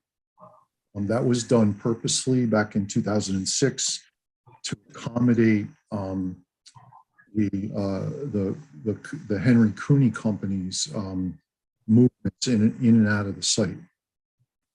So the new driveway, as you can see in yellow, hopefully you can see that, will come out onto that concrete driveway apron. So our new driveway, actually, the construction of it starts at the back of the existing concrete sidewalk. We don't have to do any construction out to the edge of the road to build the driveway. So two parallel parking spaces as you drive in. There are, I believe, 7 parking spaces here. There are 2 reserved parking spaces. This is the access aisle between them. These are the areas that John Cunningham talked about. The driveway, as you come from Railroad Avenue, the driveway descends into the site. So all stormwater runoff runs into the center of the site rather than out to Railroad Avenue. There is a low point approximately here in the driveway. There's another low point approximately here. The storm drainage, which I'll show you on the actual drawings, is in the center of the site here. And all of this pavement drains towards the low point also. So no stormwater runoff from the buildings or the pavement or the sidewalks leaves the site. It's all contained in the site. The roof water, gutter and rainwater leader systems are, these 3 new buildings are tied into the storm drainage system in this central portion of the site. The roof water from this building will go to the ground, just as the house that's there today does, just like probably most of your homes. This house footprint, this new building footprint, is actually smaller than the existing building footprint. That's the roof area is smaller than the existing building that is there today. These 2 yellow lines are the connection that John Cunningham and John Matthews talked about, the emergency access connection to this adjoining property, the Bradley and Wall property, which would give ingress and egress from Wall Street for emergency responders. Hard to see, but the power lines, you can actually see the shadows. This is a shadow of one of the power poles here, but the lines, I'll kind of trace them. The lines are going across this lawn area and right down the central portion approximately of this parking area. So as John Matthews and John Cunningham explained, we've met with Eversource. We started meeting with them actually a couple of years ago about how to relocate them so that Eversource's required clearance from this building could be achieved. And the plan is to set a new pole, as John and John explained, in this parking area here, a new pole at this property line, and angle the power lines from here to a new pole here. We may, as John Cunningham explained, we actually may adjust this island to the right 1 space, and we can, if the commission would like us to, add an additional island here so that this run of parking would be broken up more evenly, and there would be trees.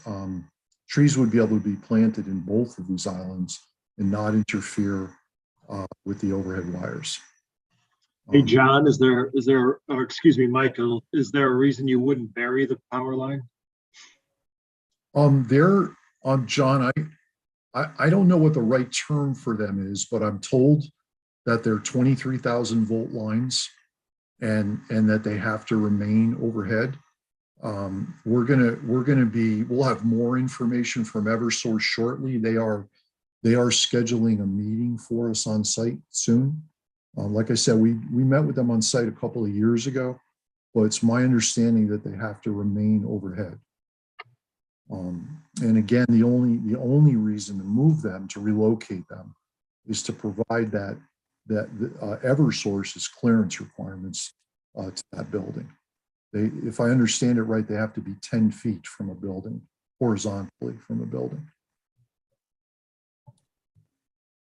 I'm going to switch to the drawings unless the commission has any questions. While we're looking at this, I can bring this back up again if you'd like. So I'm gonna stop sharing and I think and make the switch. See if I can make the switch. Bear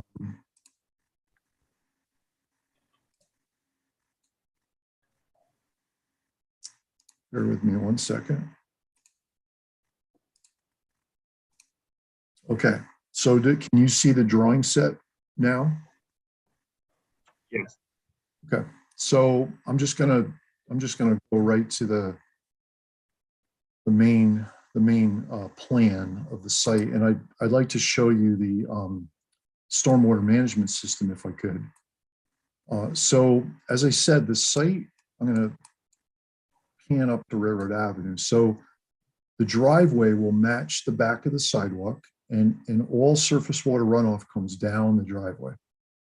The driveway is pitched from this easterly edge across to a gutter line that will be formed on the left side of the driveway, so that the water will enter this catch basin. So no surface water from the driveway is directed towards this property, this adjoining property to the east.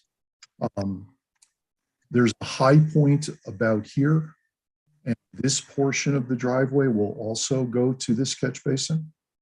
And then, as I was saying earlier, the remainder of this parking area, as well as a small portion of this driveway, will go into this catch basin. And there are, as you can see, there are pipes that lead from this catch basin to a subsurface stormwater infiltration system. Same thing on this side, pipes that lead to a subsurface stormwater infiltration system. These circular structures are stormwater treatment structures. Their purpose is to provide treatment of the stormwater runoff that enters the catch basins before it enters the subsurface infiltration system. So there's one here on the north end and one here on the south end. The details of all this are on other sheets in the plan set. The subsurface infiltration system, it consists of thermoplastic chambers. They're kind of an arch shape that are open on the bottom. This is about 67 feet in length and about 20 feet in width. And the purpose of these chambers is to temporarily store the stormwater runoff and allow it to infiltrate into the underlying natural soils. So under current standards of practice that are outlined in the Connecticut DEP Stormwater Quality Manual, we are required to treat what's called the water quality volume, the portion of a rainfall event in the beginning of a rainfall event that's calculated based on the size of the parcel and the amount of impervious surface coverage. And we've done that, provided those calculations, and we've done that, provided that treatment through these two stormwater treatment structures. We're also required to recharge the groundwater. In other words, rather than collecting stormwater runoff on the pavement and building surfaces and directing it off-site somewhere, we're required to recharge a certain volume back into the groundwater. So we've done that again by collecting it all and infiltrating it through this subsurface infiltration system. And then lastly, the last function of this system is to collect all the stormwater so that it doesn't pond on the pavement surfaces and allow it to infiltrate into the soil. We're fortunate that we have the right soil types and a very deep water table that allows us to have a subsurface infiltration system like this on this site. Any questions about the stormwater management system?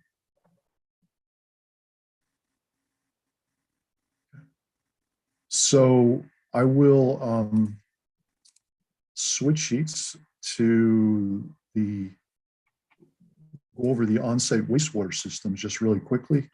I know this is all very exciting stuff for all of you, but this is the septic tank and the leaching field that'll serve this building. These are all designed to be beneath pavement. These are very standard, actually, septic systems, the very same type that appear and are used in single-family residences. Septic tank and leaching field for building C. This leaching field happens to be in a lawn area. Septic tank is beneath the pavement.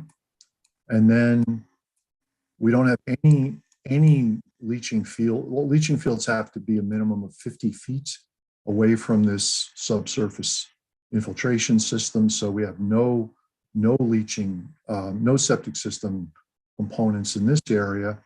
And the two leaching fields, the leaching fields for both buildings D, for B and D, are here. This is the leaching field for building D and its septic tank. Similarly, the leaching field for building B and its septic tank. Excuse me, this gray hatched area, we did about a dozen test pits initially on this site. We are planning to do additional test pits shortly with the health department. I'd like to go deeper. And that's why we're going to do that.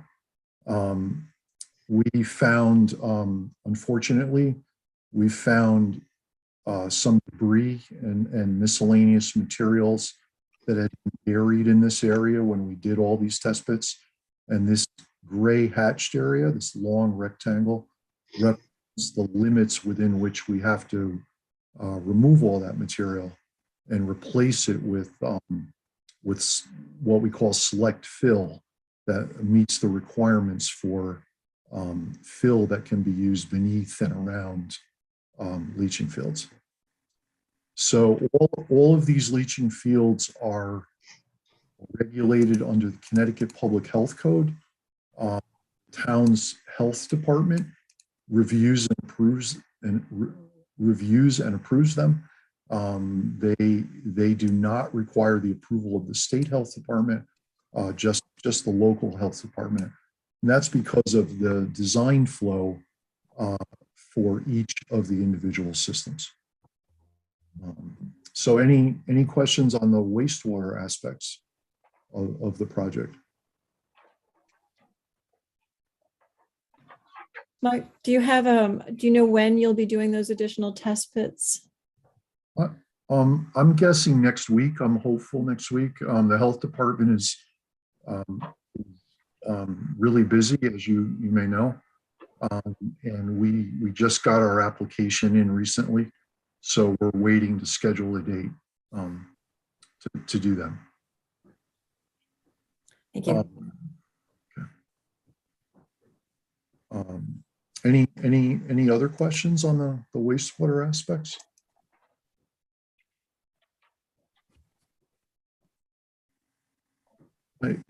If not, I guess just the last thing I'll say is we plan to bring in all the utilities, water, gas, power, and communications underground from Railroad Avenue. We are, as John Matthews and John Cunningham said, We're working with all those utilities. We've been in contact with the gas company, with Eversource, Comcast, Frontier, and Connecticut Water. And we are working on scheduling field meetings with them. We know that all the utilities are going to come down this easterly side of the driveway. And we know that we will bring them to about this point, but after that, it's up to all the utility companies to tell us how they would like to service the three buildings. So that's the basic utility service scheme. So it'll all come in from Railroad Avenue. We are going to have to open Railroad Avenue. We have to come, the water is on our side, but we're going to have to cross the road for gas and power and communications. I'm not sure, I should say, like the worst case is that we will have to open cut, what we call open cut the road, dig a trench, excavate across the road. Sometimes those utilities can be using a technique that can push the utilities beneath the road without having to open cut it. I don't know if that will work here yet. If we can do that, we will. But the worst case is we will have to cut the road open, bring the utilities across, and then backfill and restore the pavement. So all that work would require an encroachment permit from the town's Public Works Department. So unless there's any questions, I think that's my brief presentation. Be glad to answer any questions you might have. Thank you, Mike. Aaron, did you have anything that you wanted to comment on?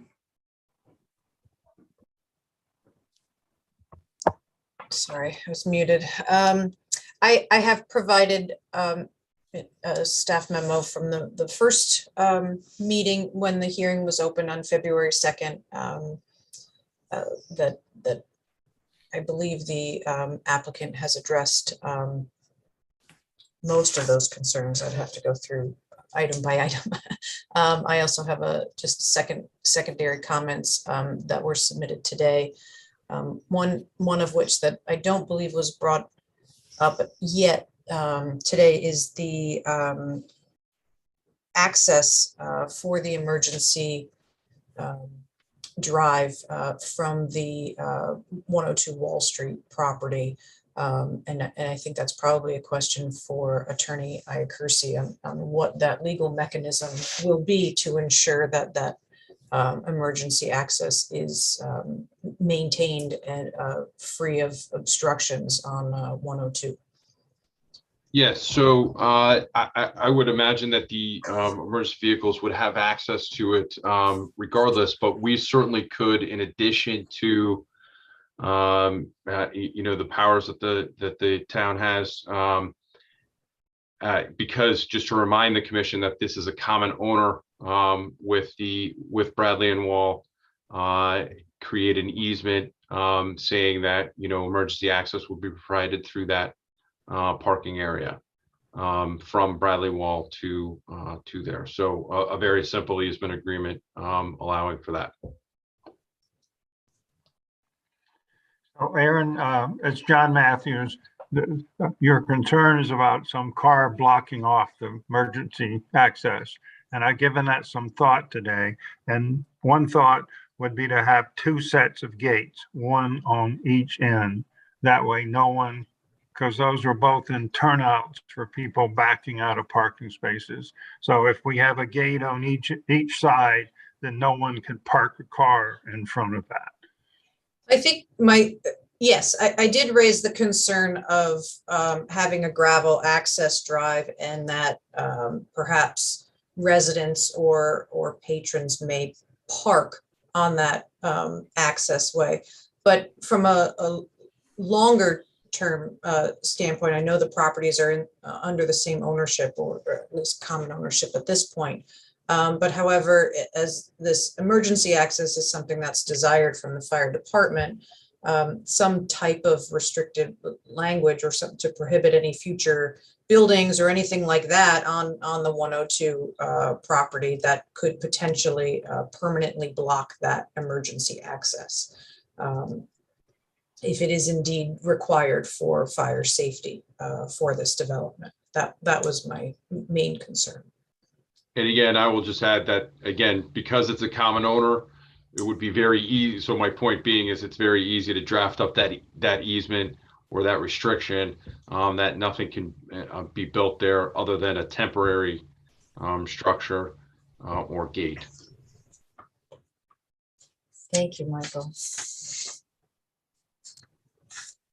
Okay, are there any questions or comments from the commissioners at this point? I just have one quick question. Sure. There was 3 different presenters who mentioned the additional island taking out parking spots, and I was just curious, and all 3 of them mentioned if we so desired. Is it something that you desire, or trying to imply that you desire rather than just put it in place? Elliot, John Cunningham, I think I could probably answer that. It was brought up at one of the ACA meetings. One of the ACA members thought, wouldn't it be nice to add another island in that parking area? At that time, we didn't know, because we hadn't talked to Eversource, whether we could add another island there. I think Mike, myself, and John have now figured out that we can add an island if it's something the board really wishes. The one member of ACA really thought it might be a nice thing. It's fine with us if that's what is needed. Okay. Okay.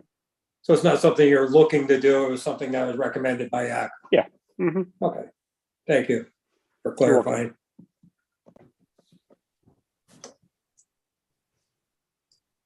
If there are no further comments, then can we open it up to attendees? I see there are a number of participants here.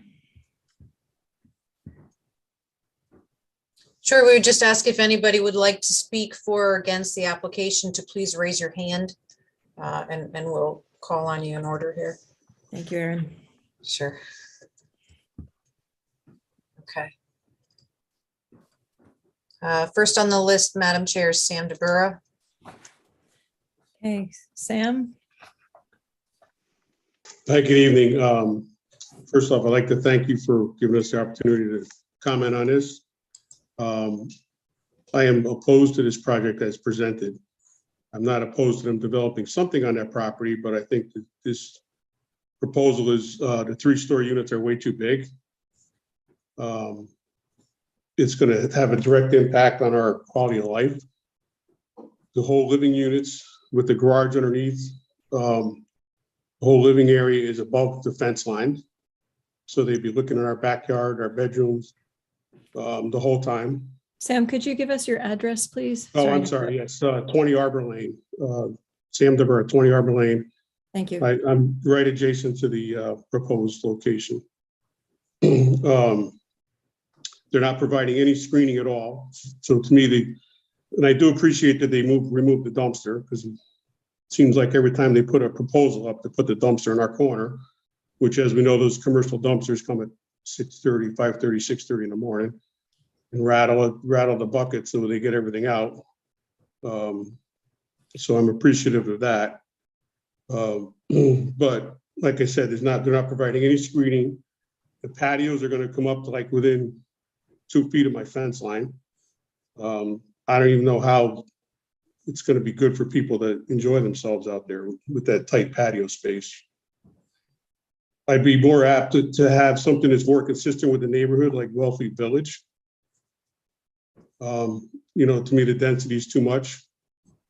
I know Mike explained all the septic and the drainage and all that stuff, but I believe the water table is around 16 feet. We have a shallow well, which is only down about 20 feet. So I'm very fearful of my well getting contaminated from all this, you know, added water. They're adding a lot of non-permeable space. It's going to add a lot of water drainage into that site. The garages, I don't feel are necessary underneath the buildings. So if they brought them down to 2 stories, I'd be more amenable to that. And I believe John Matthews stated at ACA that they need the extra parking spaces because people fill them up with stuff anyways and they can't park the cars in them. So why bother having them? I don't know if you can add separate garages someplace or carports. And as far as the power lines go, so for them to maintain the easement across my property, they're gonna have to put up a new pole. So that's something else that's ugly I'm gonna have to look at. And then, right now, the way the weather's been with the rain and everything else, the north end of my property floods quite a bit. So I don't I just think adding this extra water and collecting it, I realize it's going to be treated and everything else, but I just think it's going to be way too much for the area. And, with the development of Bradley Road, we've got a 29 unit building going up over there. There's other proposals for more apartments down Wall Street. It's just a matter of time that how long is it going to be before Wall Street becomes like Route 1, where there's going to be water restrictions. We're going to saturate the area with all this affluent that's coming out. So I'd appreciate it if you guys would just send them back to the drawing board and let them come back with something else. Thank you. Thank you.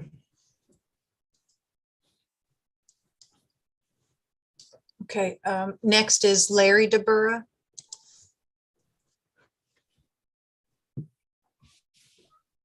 How you doing, Larry DeBura, 23 Arbor Lane? Can you guys hear me? Yes, thank you. So my main concern, I brought this up in a previous meeting. I'd just like to point out I haven't been contacted about it. Is just the wastewater, both the stormwater and the septic treatment. I feel like there's a misrepresentation. Mr. Ott, you said the water doesn't leave the site, and that's true in the sense that it doesn't leave the site before you put it in the ground, right? Once you put it in the ground, it's going to go downgrade. And you put 2 septic systems downgrade of the storm collection system.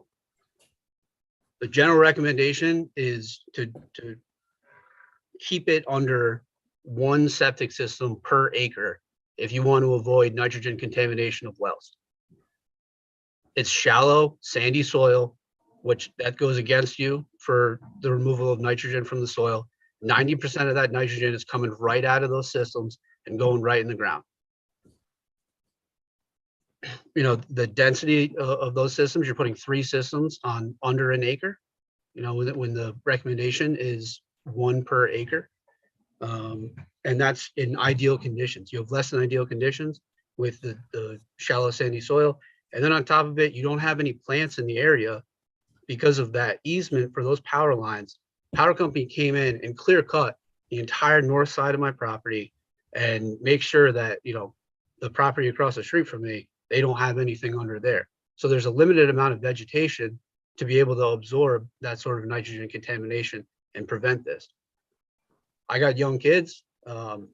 This is my big concern. My question to you is, have you put a consideration for putting an advanced system in to the septic system that would help alleviate the potential for nitrogen contamination? I know they exist. You didn't talk about it. But like I said, I brought this up previously. I hadn't been contacted, and I know that you didn't mention it when you were talking about the septic systems, but that technology exists and is out there and would do a great thing for me to alleviate my concern, and I think to prevent it. If I lose drinking water at my house, I could lose up to 90% of my property value. And the last time I talked to the water company, it was 130 grand if I were to bring water down the street to my house. I know Martin spoke in previous meetings. He's at 28 Arbor Lane, and his well is contaminated with byproducts from dry cleaning. That's over 600 feet. I think it's like 700 and change feet from where his well is. So you can't say that it's like far enough away because of the setbacks, and that goes to show that the solution for me might not just be digging a new well. That new well could be just as contaminated as the one that I have if that becomes contaminated. So my only choice would be to nut up, and that's an estimate of 130 grand to the power company. I mean, I don't know what kind of person would be able to afford that.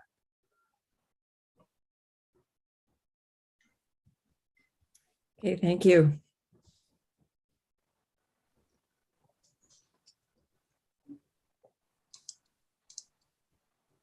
Next is Martin Brogy.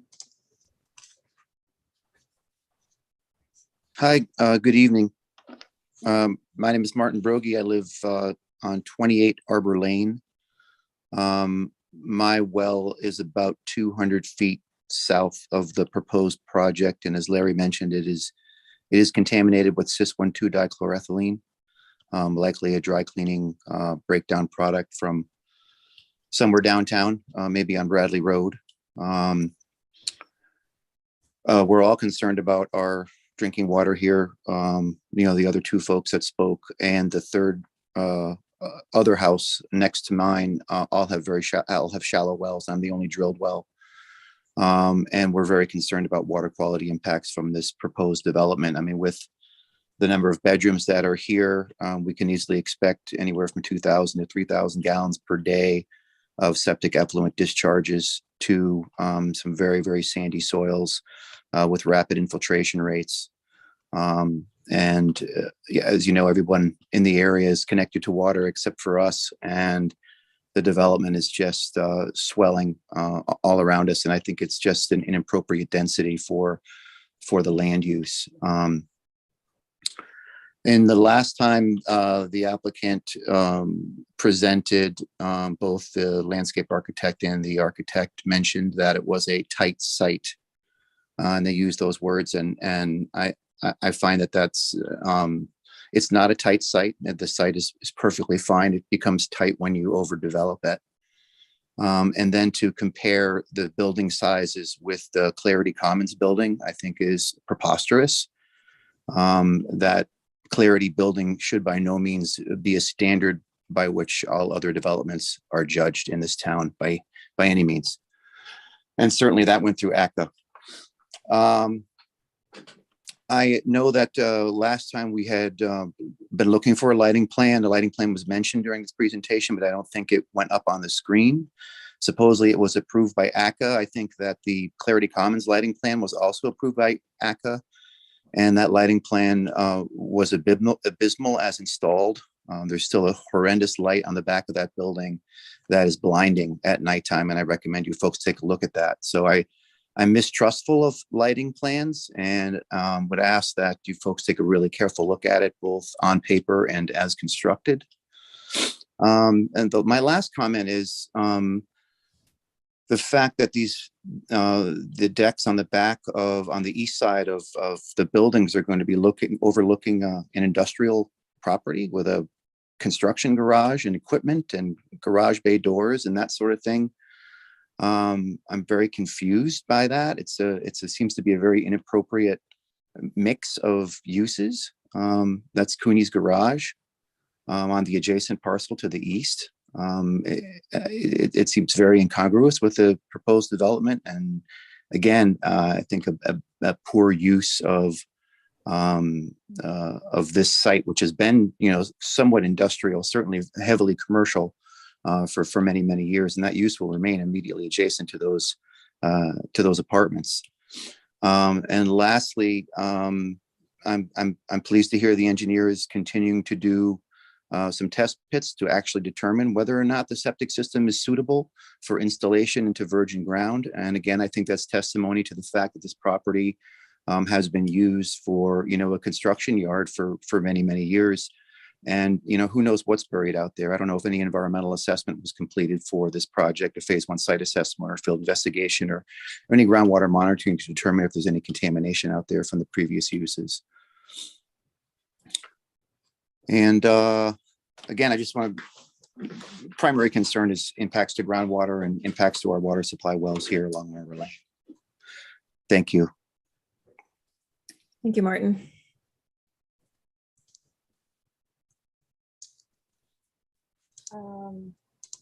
Next, we have Kathy DeBurra.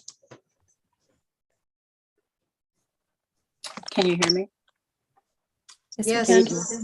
Good evening. I'm Catherine DeBurra and I live at 20 Arbor Lane. And I know there seems to be a lot of DeBurras, but my son owns the house across the street from us. So I thought I would clarify that. I also wanted to thank the members of the board before I forget, because I've seen a lot of your faces for many years and I've lived here for nearly 40. I did submit a letter to the board which scratched the surface, scratched the experience that we had with some of the same people that are proposing this project at the Clarity Project. And I have to tell you, at a recent ACA meeting, Mr. Matthews said it best himself. It's a small piece of property and we have to look at that ugly Cooney garage, but it's how I make my money. So it's less than an acre of land. And I do urge that you don't accept this project that is proposed at this time. They keep comparing the size of Clarity Building, which Martin said, but they don't say anything about the height. And I want to definitely say the height word, because the height is going to look down into our private areas, down into, I read a letter online from an abutting property on Railroad, and they're also concerned with their privacy as well. And these tall buildings are 30 or so feet on top of the garages and going to look down into our private areas. I had a little time here and looked at the POCD, which I'm sure you all know by heart, but within your regulations, something really jumped out at me. New buildings and renovation of existing buildings should respect that scale in all cases, avoiding uses and architectural treatments that would appear to dominate or overwhelm their neighbors. These are overwhelming, definitely overwhelming. So also Mr. Matthews had proposed previous in 2010, a project at Clarity, and it was shot down and the special exception was not allowed. The next architect that came in proposed the current building that's there, and that was Clarity in 2013. The same tree person, Mr. Cunningham, was on that project. And to this day, we have not gotten what was supposed to be screening for our property line. In fact, he even said, I'm not going to put in the trees. I said, John, your trees are, your dog and pony show, there was trees. I'm not going to put those in. They're too expensive. And I just found that as much as Martin, the word that they that they give, we're in a small town and their word should be trusted to come through with something. In my frustration, I called around to neighboring towns, and it's quite common that these builders and these presenters put up bonding. And that did not happen for us. So we really didn't have a lot of mechanism in place. John DeLaurel has a little coupon book that says, or either goes and tries to, mediate the situation. But once you give the blessing, basically, unless the minute taker has knows Latin and writes down the names of trees, we're probably not going to get those trees. I didn't see any screening for us on this plan. I don't know what short of a Greek statue you're going to put there to give us some privacy, but I didn't see any concern for us at all. My neighbor and my son also stressed the water issues, and I want to stress that as well. And my other concern is if you do approve a project here, construction hours were unbearable. The companies work 7 days a week from 7 to dark in the summer. I left my home for 3 months during the summer. There wasn't even one day of rest. The construction equipment now beeps going forward and backwards. So all day long, not to mention language and everything else that was going on in construction. But if you could do something about it, make sure that you consider that for construction hours, because it was truly, truly unbearable. The size of this project, I hope it deters your approval. I'm not against something being built there, as my husband said, but I am against it as it is proposed at this point. And thank you very much for your time. I know I took up a lot of your time. I only get to talk once, and I didn't want to miss any of the points I put down on the paper. So thank you very much. Thank you, Kathy.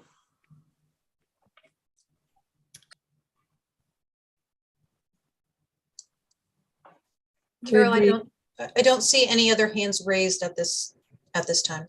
Okay, would the applicants like to respond to any of these comments and questions, a few questions?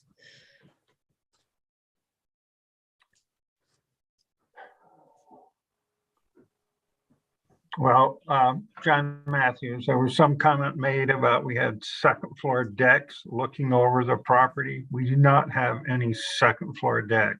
We only have patios at grade behind a 6-foot fence. Excuse me, John, could you speak to your, I believe, do you have a photometric plan that can speak to the lighting as far Yeah, as? that was submitted to you, and it shows all the cutoffs and everything. That's in the set that you have. That was submitted to 22.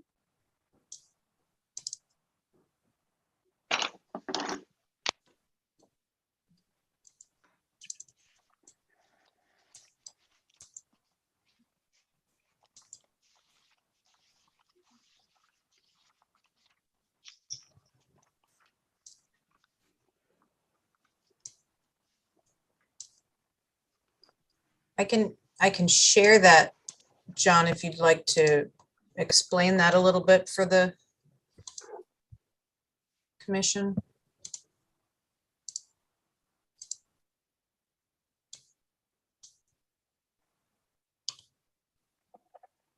So I think what you need to do is raise it up a little bit, because it's cut off at the bottom.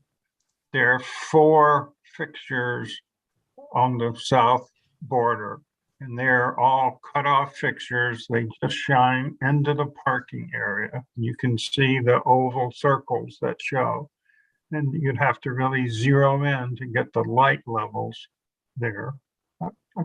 The drawing's so small, I can't really read it from here, unless you could window in, say, on the light fixture on the right, the lower right.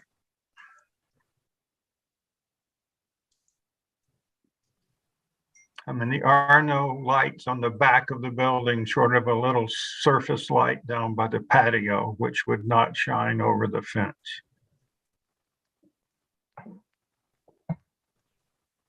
So if you look to the bottom of that SL1, you can see off the property is 0, 0, 0. Okay, and then as it goes out, it goes right under the fixture, it's 5, and as it goes out, it's 2, and it goes out to 1.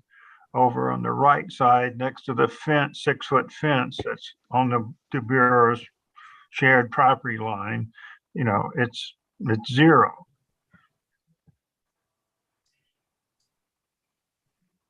So there's not going to be any light going on the De Bureau's property. I mean, this lighting plan also shows the dumpster that we had there that we took out that Sam brought up. I mean, the other suggestion I would have here would be to eliminate one one of those parking spaces there and add in that corner some nice big screen like the red cedars that John's talking about on the other end of the property. Because if we lost one parking space, that whole corner, we could really sock in some cedars. We can't put them underneath the relocated electric line, but from where the parking space is, you've probably got a 35-foot square that could be landscape. John, if you'd like to talk about that. Yes, to say what, or to confirm what John said is you can see where the proposed overhead wire is. We could gladly add some red cedar from the fence line back down. There is a large Zelkova tree that's in the corner that will add some screening also. The branch structure will start at 6 feet at the top of the fence line, but we can gladly add some red cedar in that area as we did on the other side of the property. Thank you.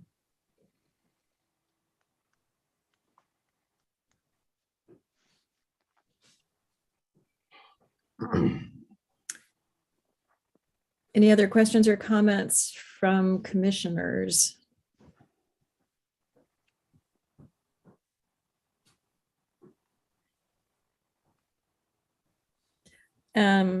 If not, then I'd like to say that I'm wondering if we have enough information. Still, I think there's still a lot more important information that needs to come in. For example, the results of the test pits. So I don't know if we should consider deliberation at this point, or if it would be better to wait and continue into our April 7th meeting. Any thoughts about that? Peter, I think we should continue, Carol, till the 7th. I'd like to see what's in the test pits as well. And I guess I'd also tell you, just in general, I hear the concern of the neighbors about the lack of privacy behind that building on the east side. Mm-hmm. That's a concern. I haven't been able to sort that through in my mind yet. Would it be possible for Mike Ott to put up the aerial photograph that he had with the plans superimposed over it? Yeah, that was super helpful. I can do that. Just bear with me 1 sec. Thanks. April 7th is developing into quite the meeting. So is this one. A lot can happen between now and then. I think I have a hair appointment that evening. No, you're not allowed to. At least it won't interfere with St. Patrick's Day. True. I would just like to add, while we're waiting for Mike, if the commission is looking to continue the hearing, the applicant would need to grant the commission an extension to the April 7th meeting. Right. Or the commission would have to grant the extension. No. The applicant, yes, the applicant would need to grant the commission the extension. Oh, okay. All right, got it. Thank you. Aaron, how many days are we in at this point? We'd be past 65 at that point? Yes, we have 58 days Right. remaining Got it. out Yeah. of the extensions, out of the 65-day allowance. So if the applicant would not grant an extension, we would simply turn it down? That would be an option if the commission felt they did not have enough information to adequately review and make a decision. Aaron, where do we stand on the 10 items you put in your letter earlier today?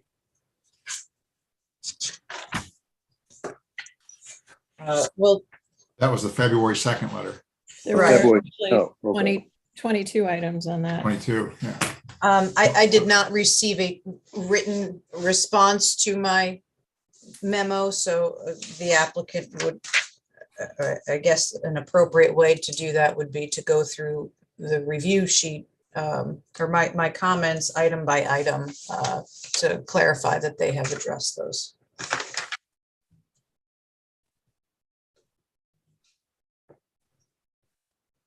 We felt that we addressed those on all the revised plans that you got. But if you'd like a written response, we could certainly give you that too.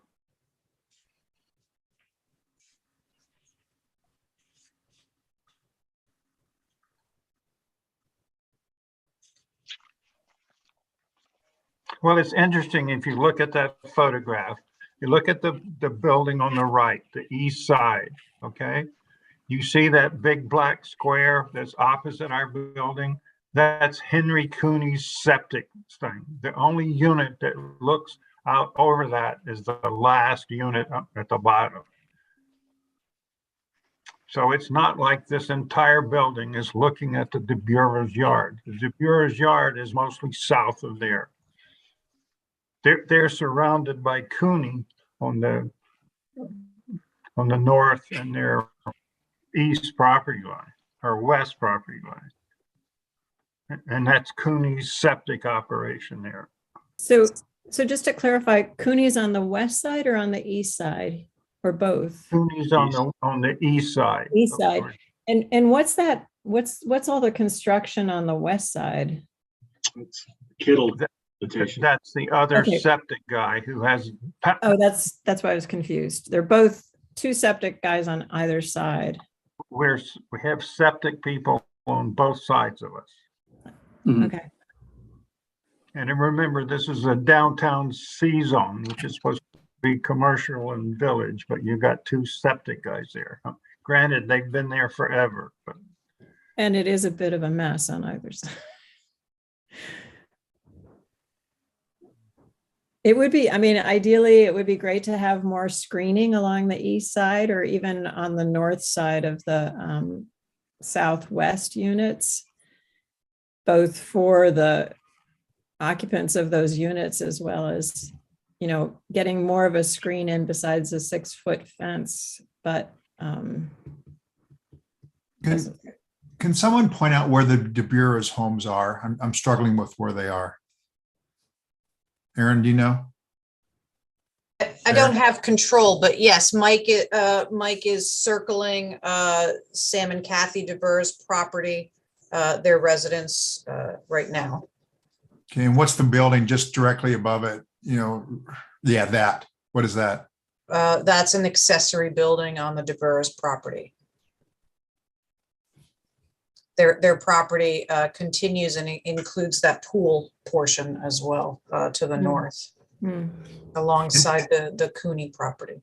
And do we know how much higher the new buildings are in purple than those homes below it, the DeBura's homes? well, the DeBura's is a 1.5 or 2-story house, and we're a 3-story. So So you're 10 feet higher than their home, roughly. Yeah, approximately.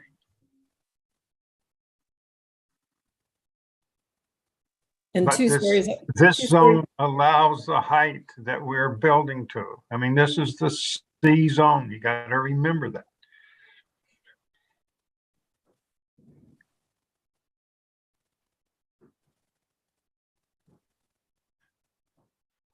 And the buildings meet all the setbacks that are required in the C zone.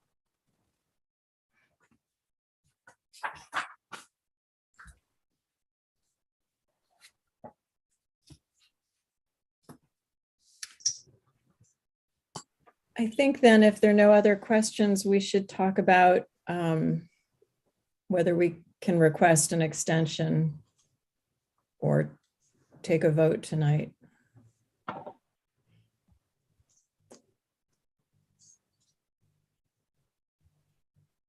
Any further thoughts from anyone? Well, I think I agree with Peter that we should probably consider requesting an extension until we do have more feedback regarding the septic. If the septic turns around and is not feasible on the property, then there may have to be some further reduction of units on the property. So we would be in better position to make a vote at that point. I agree. How do you feel about a site visit? I'd be happy to do a site visit. Yeah, likewise.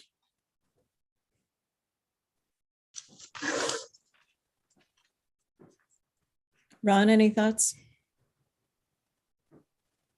Well, I think we have to see if the applicant will give us the extension or not.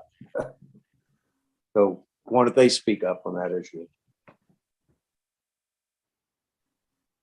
So while our certainly, I hear what the commission's saying, and I certainly think that we can provide the extension till April 7th. That will give us an opportunity, if the commission so desires, to do a site visit and give more information regarding the public health, regarding the test pits, and then also, if needed, we certainly can give a list in response to Aaron's letter. But again, I think most of those, if not all of them, have been rectified by going through ACA by submitting all the additional plans. So certainly if that's something that you're going to recommend, it sounds like the board needs some more information. We would allow the extension till April 7th. Thank you. And I do want to say we really appreciate the changes that have been made, and even suggestions tonight for further change, such as screening in that southeast corner, or adding an additional green pad instead of a parking space. But it does seem like the consensus is that we just need a little more time and a little more information. So thank you for that extension. I don't know. How do we make a motion then, Aaron, to? I'm unclear. So I guess if it sounds like some of the commission members would like to see the site, physically walk the site, and maybe the most appropriate way to do that, if the applicant is willing to allow the commission access to the property, since you are in the middle of a public hearing, that you can individually visit the site and familiarize yourself with the layout and surrounding areas, and eliminate the need for a meeting on site during the public hearing. And so that means that we should have fewer than 4 of us. My recommendation would be to go individually. Individually, okay. Sure, that's fine. Is that something that Attorney Iacursy, your client, is agreeable to? Yeah, so my client, and certainly I would suggest that we would provide written authorization as soon as tomorrow, and provide that. I will send a letter detailing the access and the extension until April 7th. Thank you. Thank you.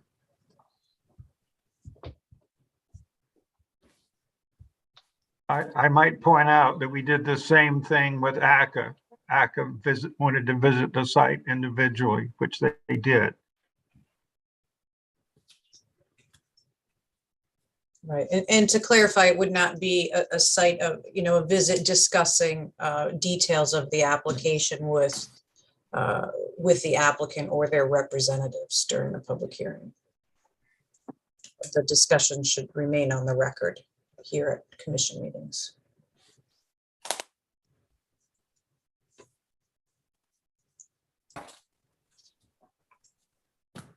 Okay, so do we need to make a motion then, Aaron, to continue?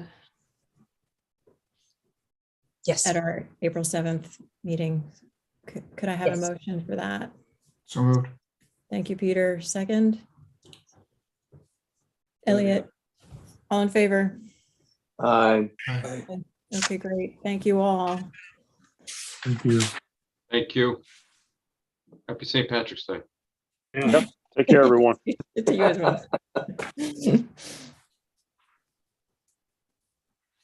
Okay, then, do we need to make a motion to close public hearings, or can we move Nope. on? Gotta leave it open. You've already continued it, so you can just move on Continued to it. the Thank you. next. Thank you. Thanks while I get the hang of item. this. So we'll go ahead to our regular meeting and our pending application of 22-04 for 155 Overshore Drive West. Do we have representatives here? Yes. Everyone holding up okay?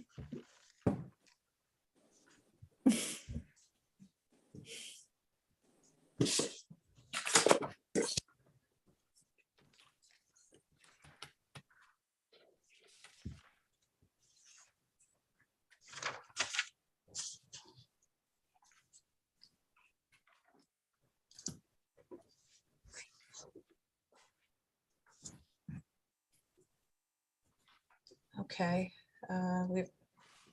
Here she comes.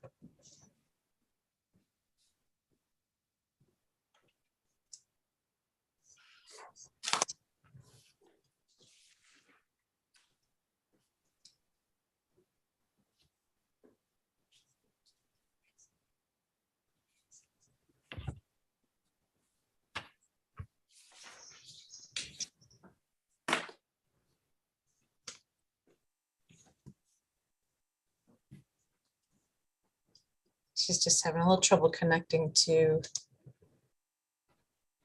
So is Susie also here to present?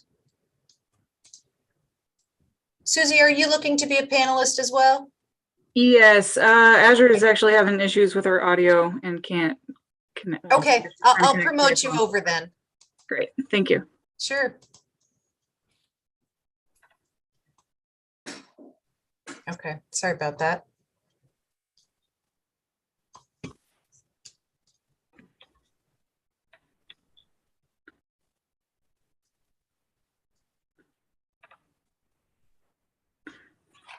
Hello, everyone. Hello. Yeah, so I'm here with Race Coastal Engineering on behalf of Scott and Cynthia Taylor, 155 Overshores Drive West. They're looking to oversheet their existing seawall because there's some pretty significant undermining of the current seawall. So we put in for a coastal site plan review on that. It has been authorized under a COP with Connecticut DEP. And we're just looking to oversheet the existing concrete seawall with some vinyl sheet piles and also extend a small retaining wall along their driveway to help prevent any sand from the adjacent beach from getting in and staying in their driveway.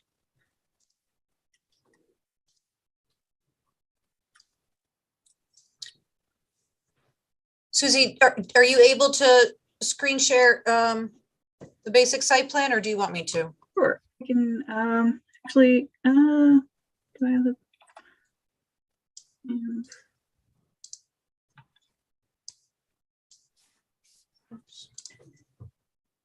So I've got the plans that we submitted to Connecticut DEP. They don't include the wall extension because it's outside of their jurisdiction, but I can share the basic overview. We do. Sure.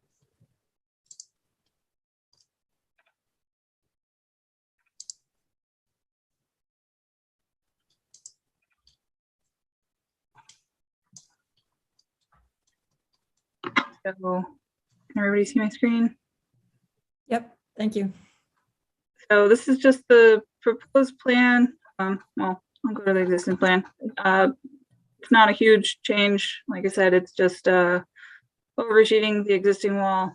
And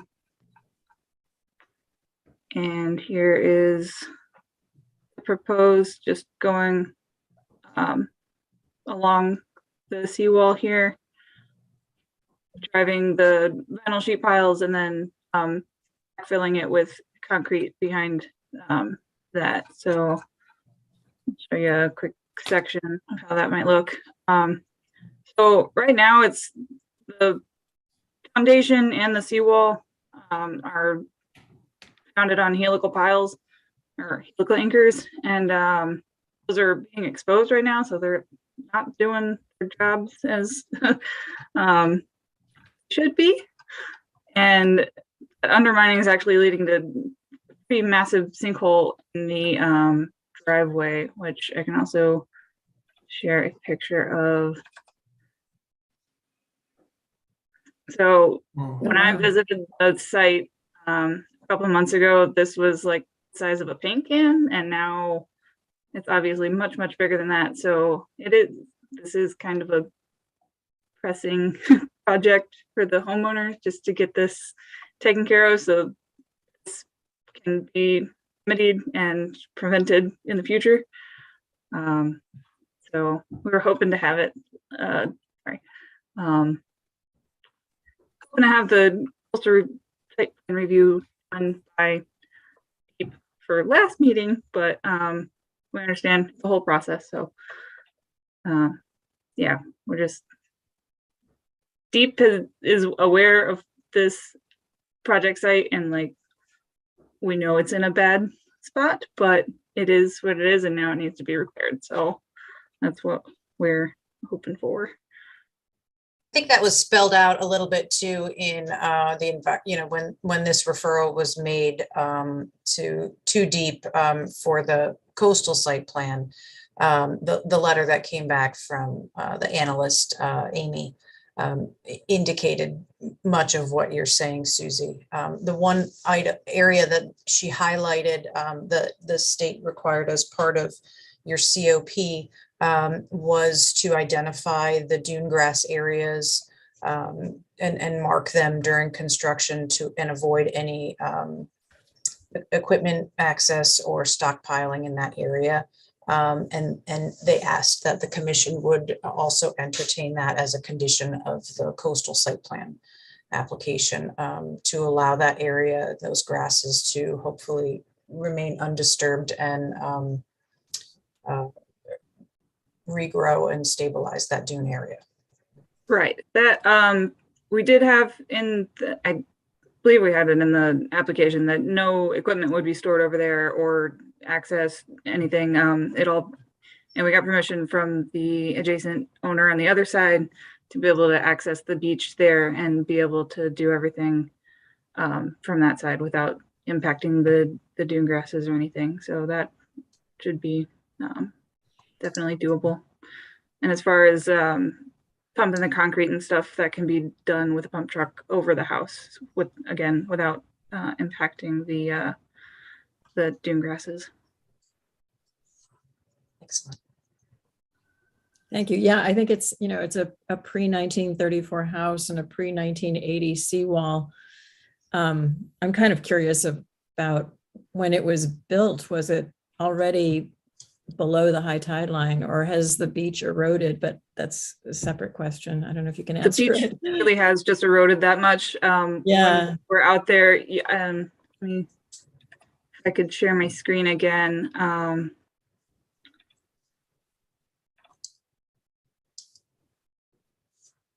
So the original footing, which would have been where beach grade is, was here. So yeah, the beach really has eroded that much, and then some, depending on the day. It's a beach, so the sand moves quite a bit, but yeah, it has eroded that much. And since the wall the previous repair was done. So yeah, it's just the nature of the beach environment. And are there projections or models for how long your repair might last, knowing how quickly the beach is changing? So the vinyl sheet piles are proposed to be driven 10 feet down, so it should last much longer than this repair did. I don't have actual projections on that, but if the beach is eroding that much, that we've probably got bigger problems. We do have bigger problems. Okay, thank you. Any other questions or comments?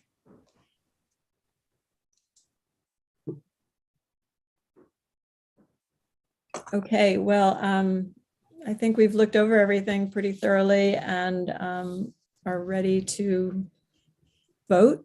If someone would like to make a motion based Tell you on. what, Carol, I'll read what we're given earlier today that I think is Great. consistent with what we've been discussing, if you'd like.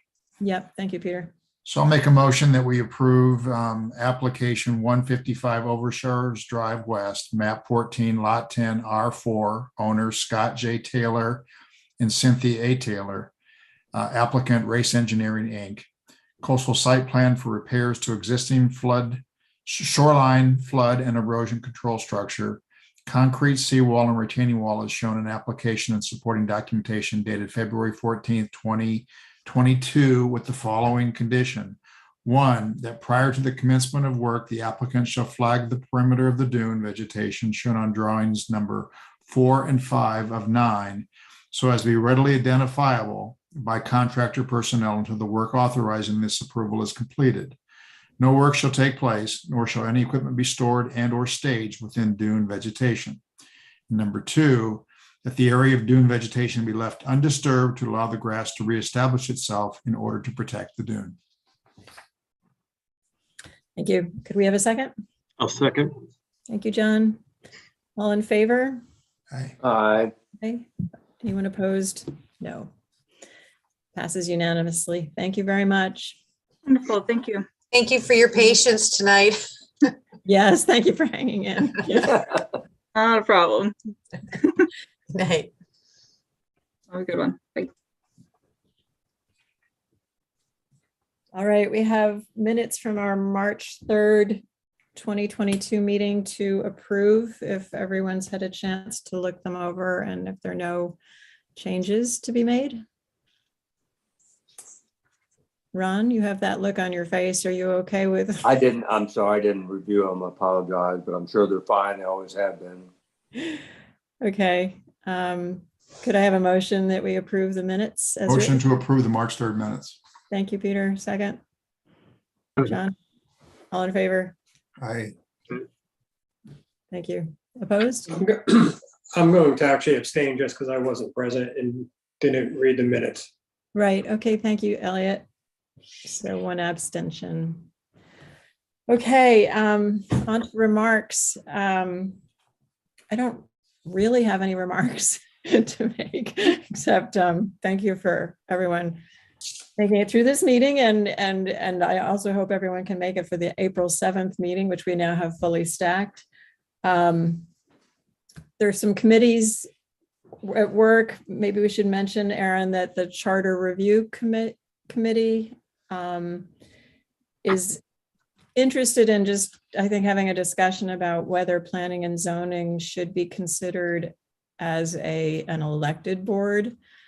And they're having a meeting next week about this. I think, given that we haven't filled the vacancies, and also we don't want it to be political, that I feel that it doesn't make sense, but I'd be interested in hearing pros and cons and any discussion about that. Aaron, did you want to add anything? We don't really know very much about what they're thinking.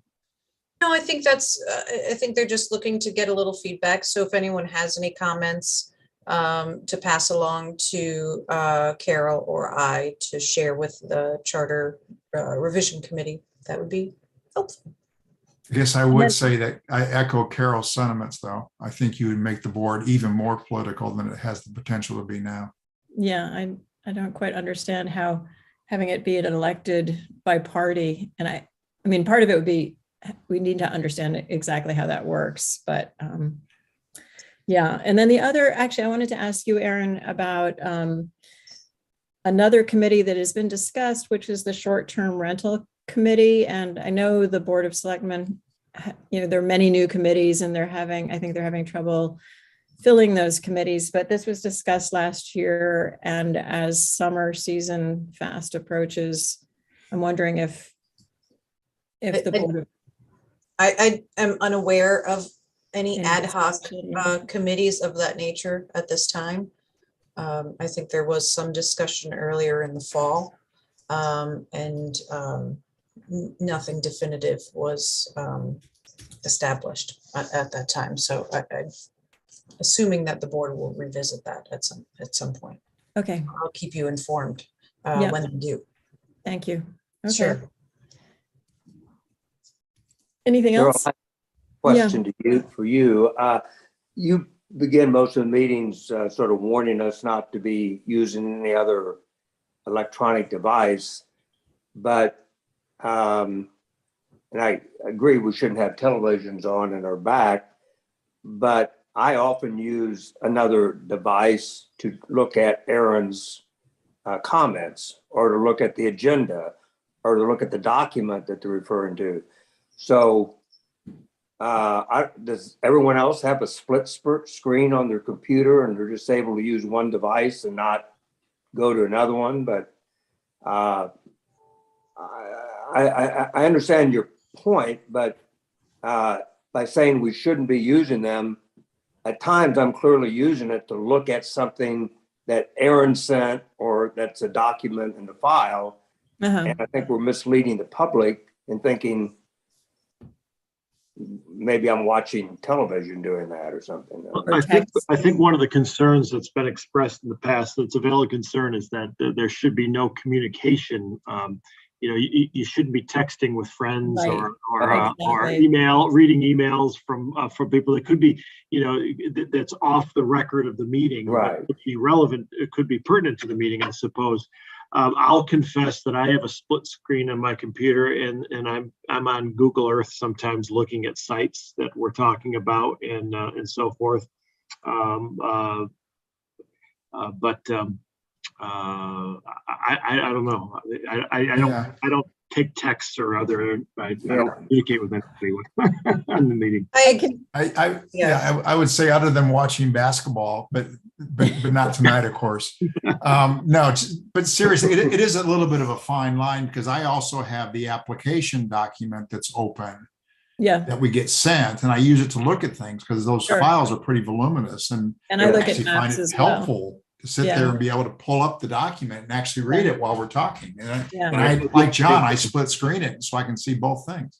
Yeah. I think that's completely reasonable to look at the application documents, just as you would, for example, if you were in an in-person meeting and you had plans in front of you, looking at, other supporting documents. I think the goal, as John had said, is to maintain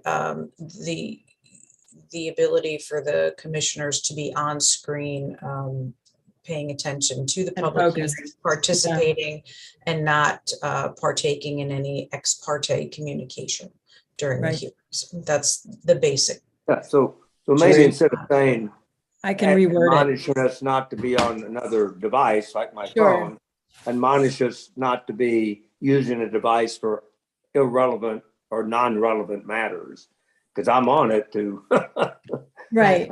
Well, I think Look at a relevant. phone sometimes on a screen can lead others to think. It's the No one sees it, but they can tell I'm. We can see it. Actually, you can see it we often. can see Yeah, your you can phone. see it, Ron. That's the problem. Yeah, if it's up like this, Yeah. that's no good. Down here is. I don't know Little any better. way.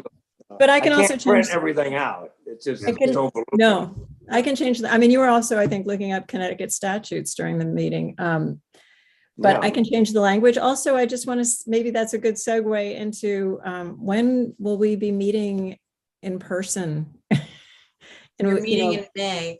So the executive order, or not the executive order expired in June 30th of 2021 and was replaced, public act that is expiring on April 30th, allowing for the remote meeting.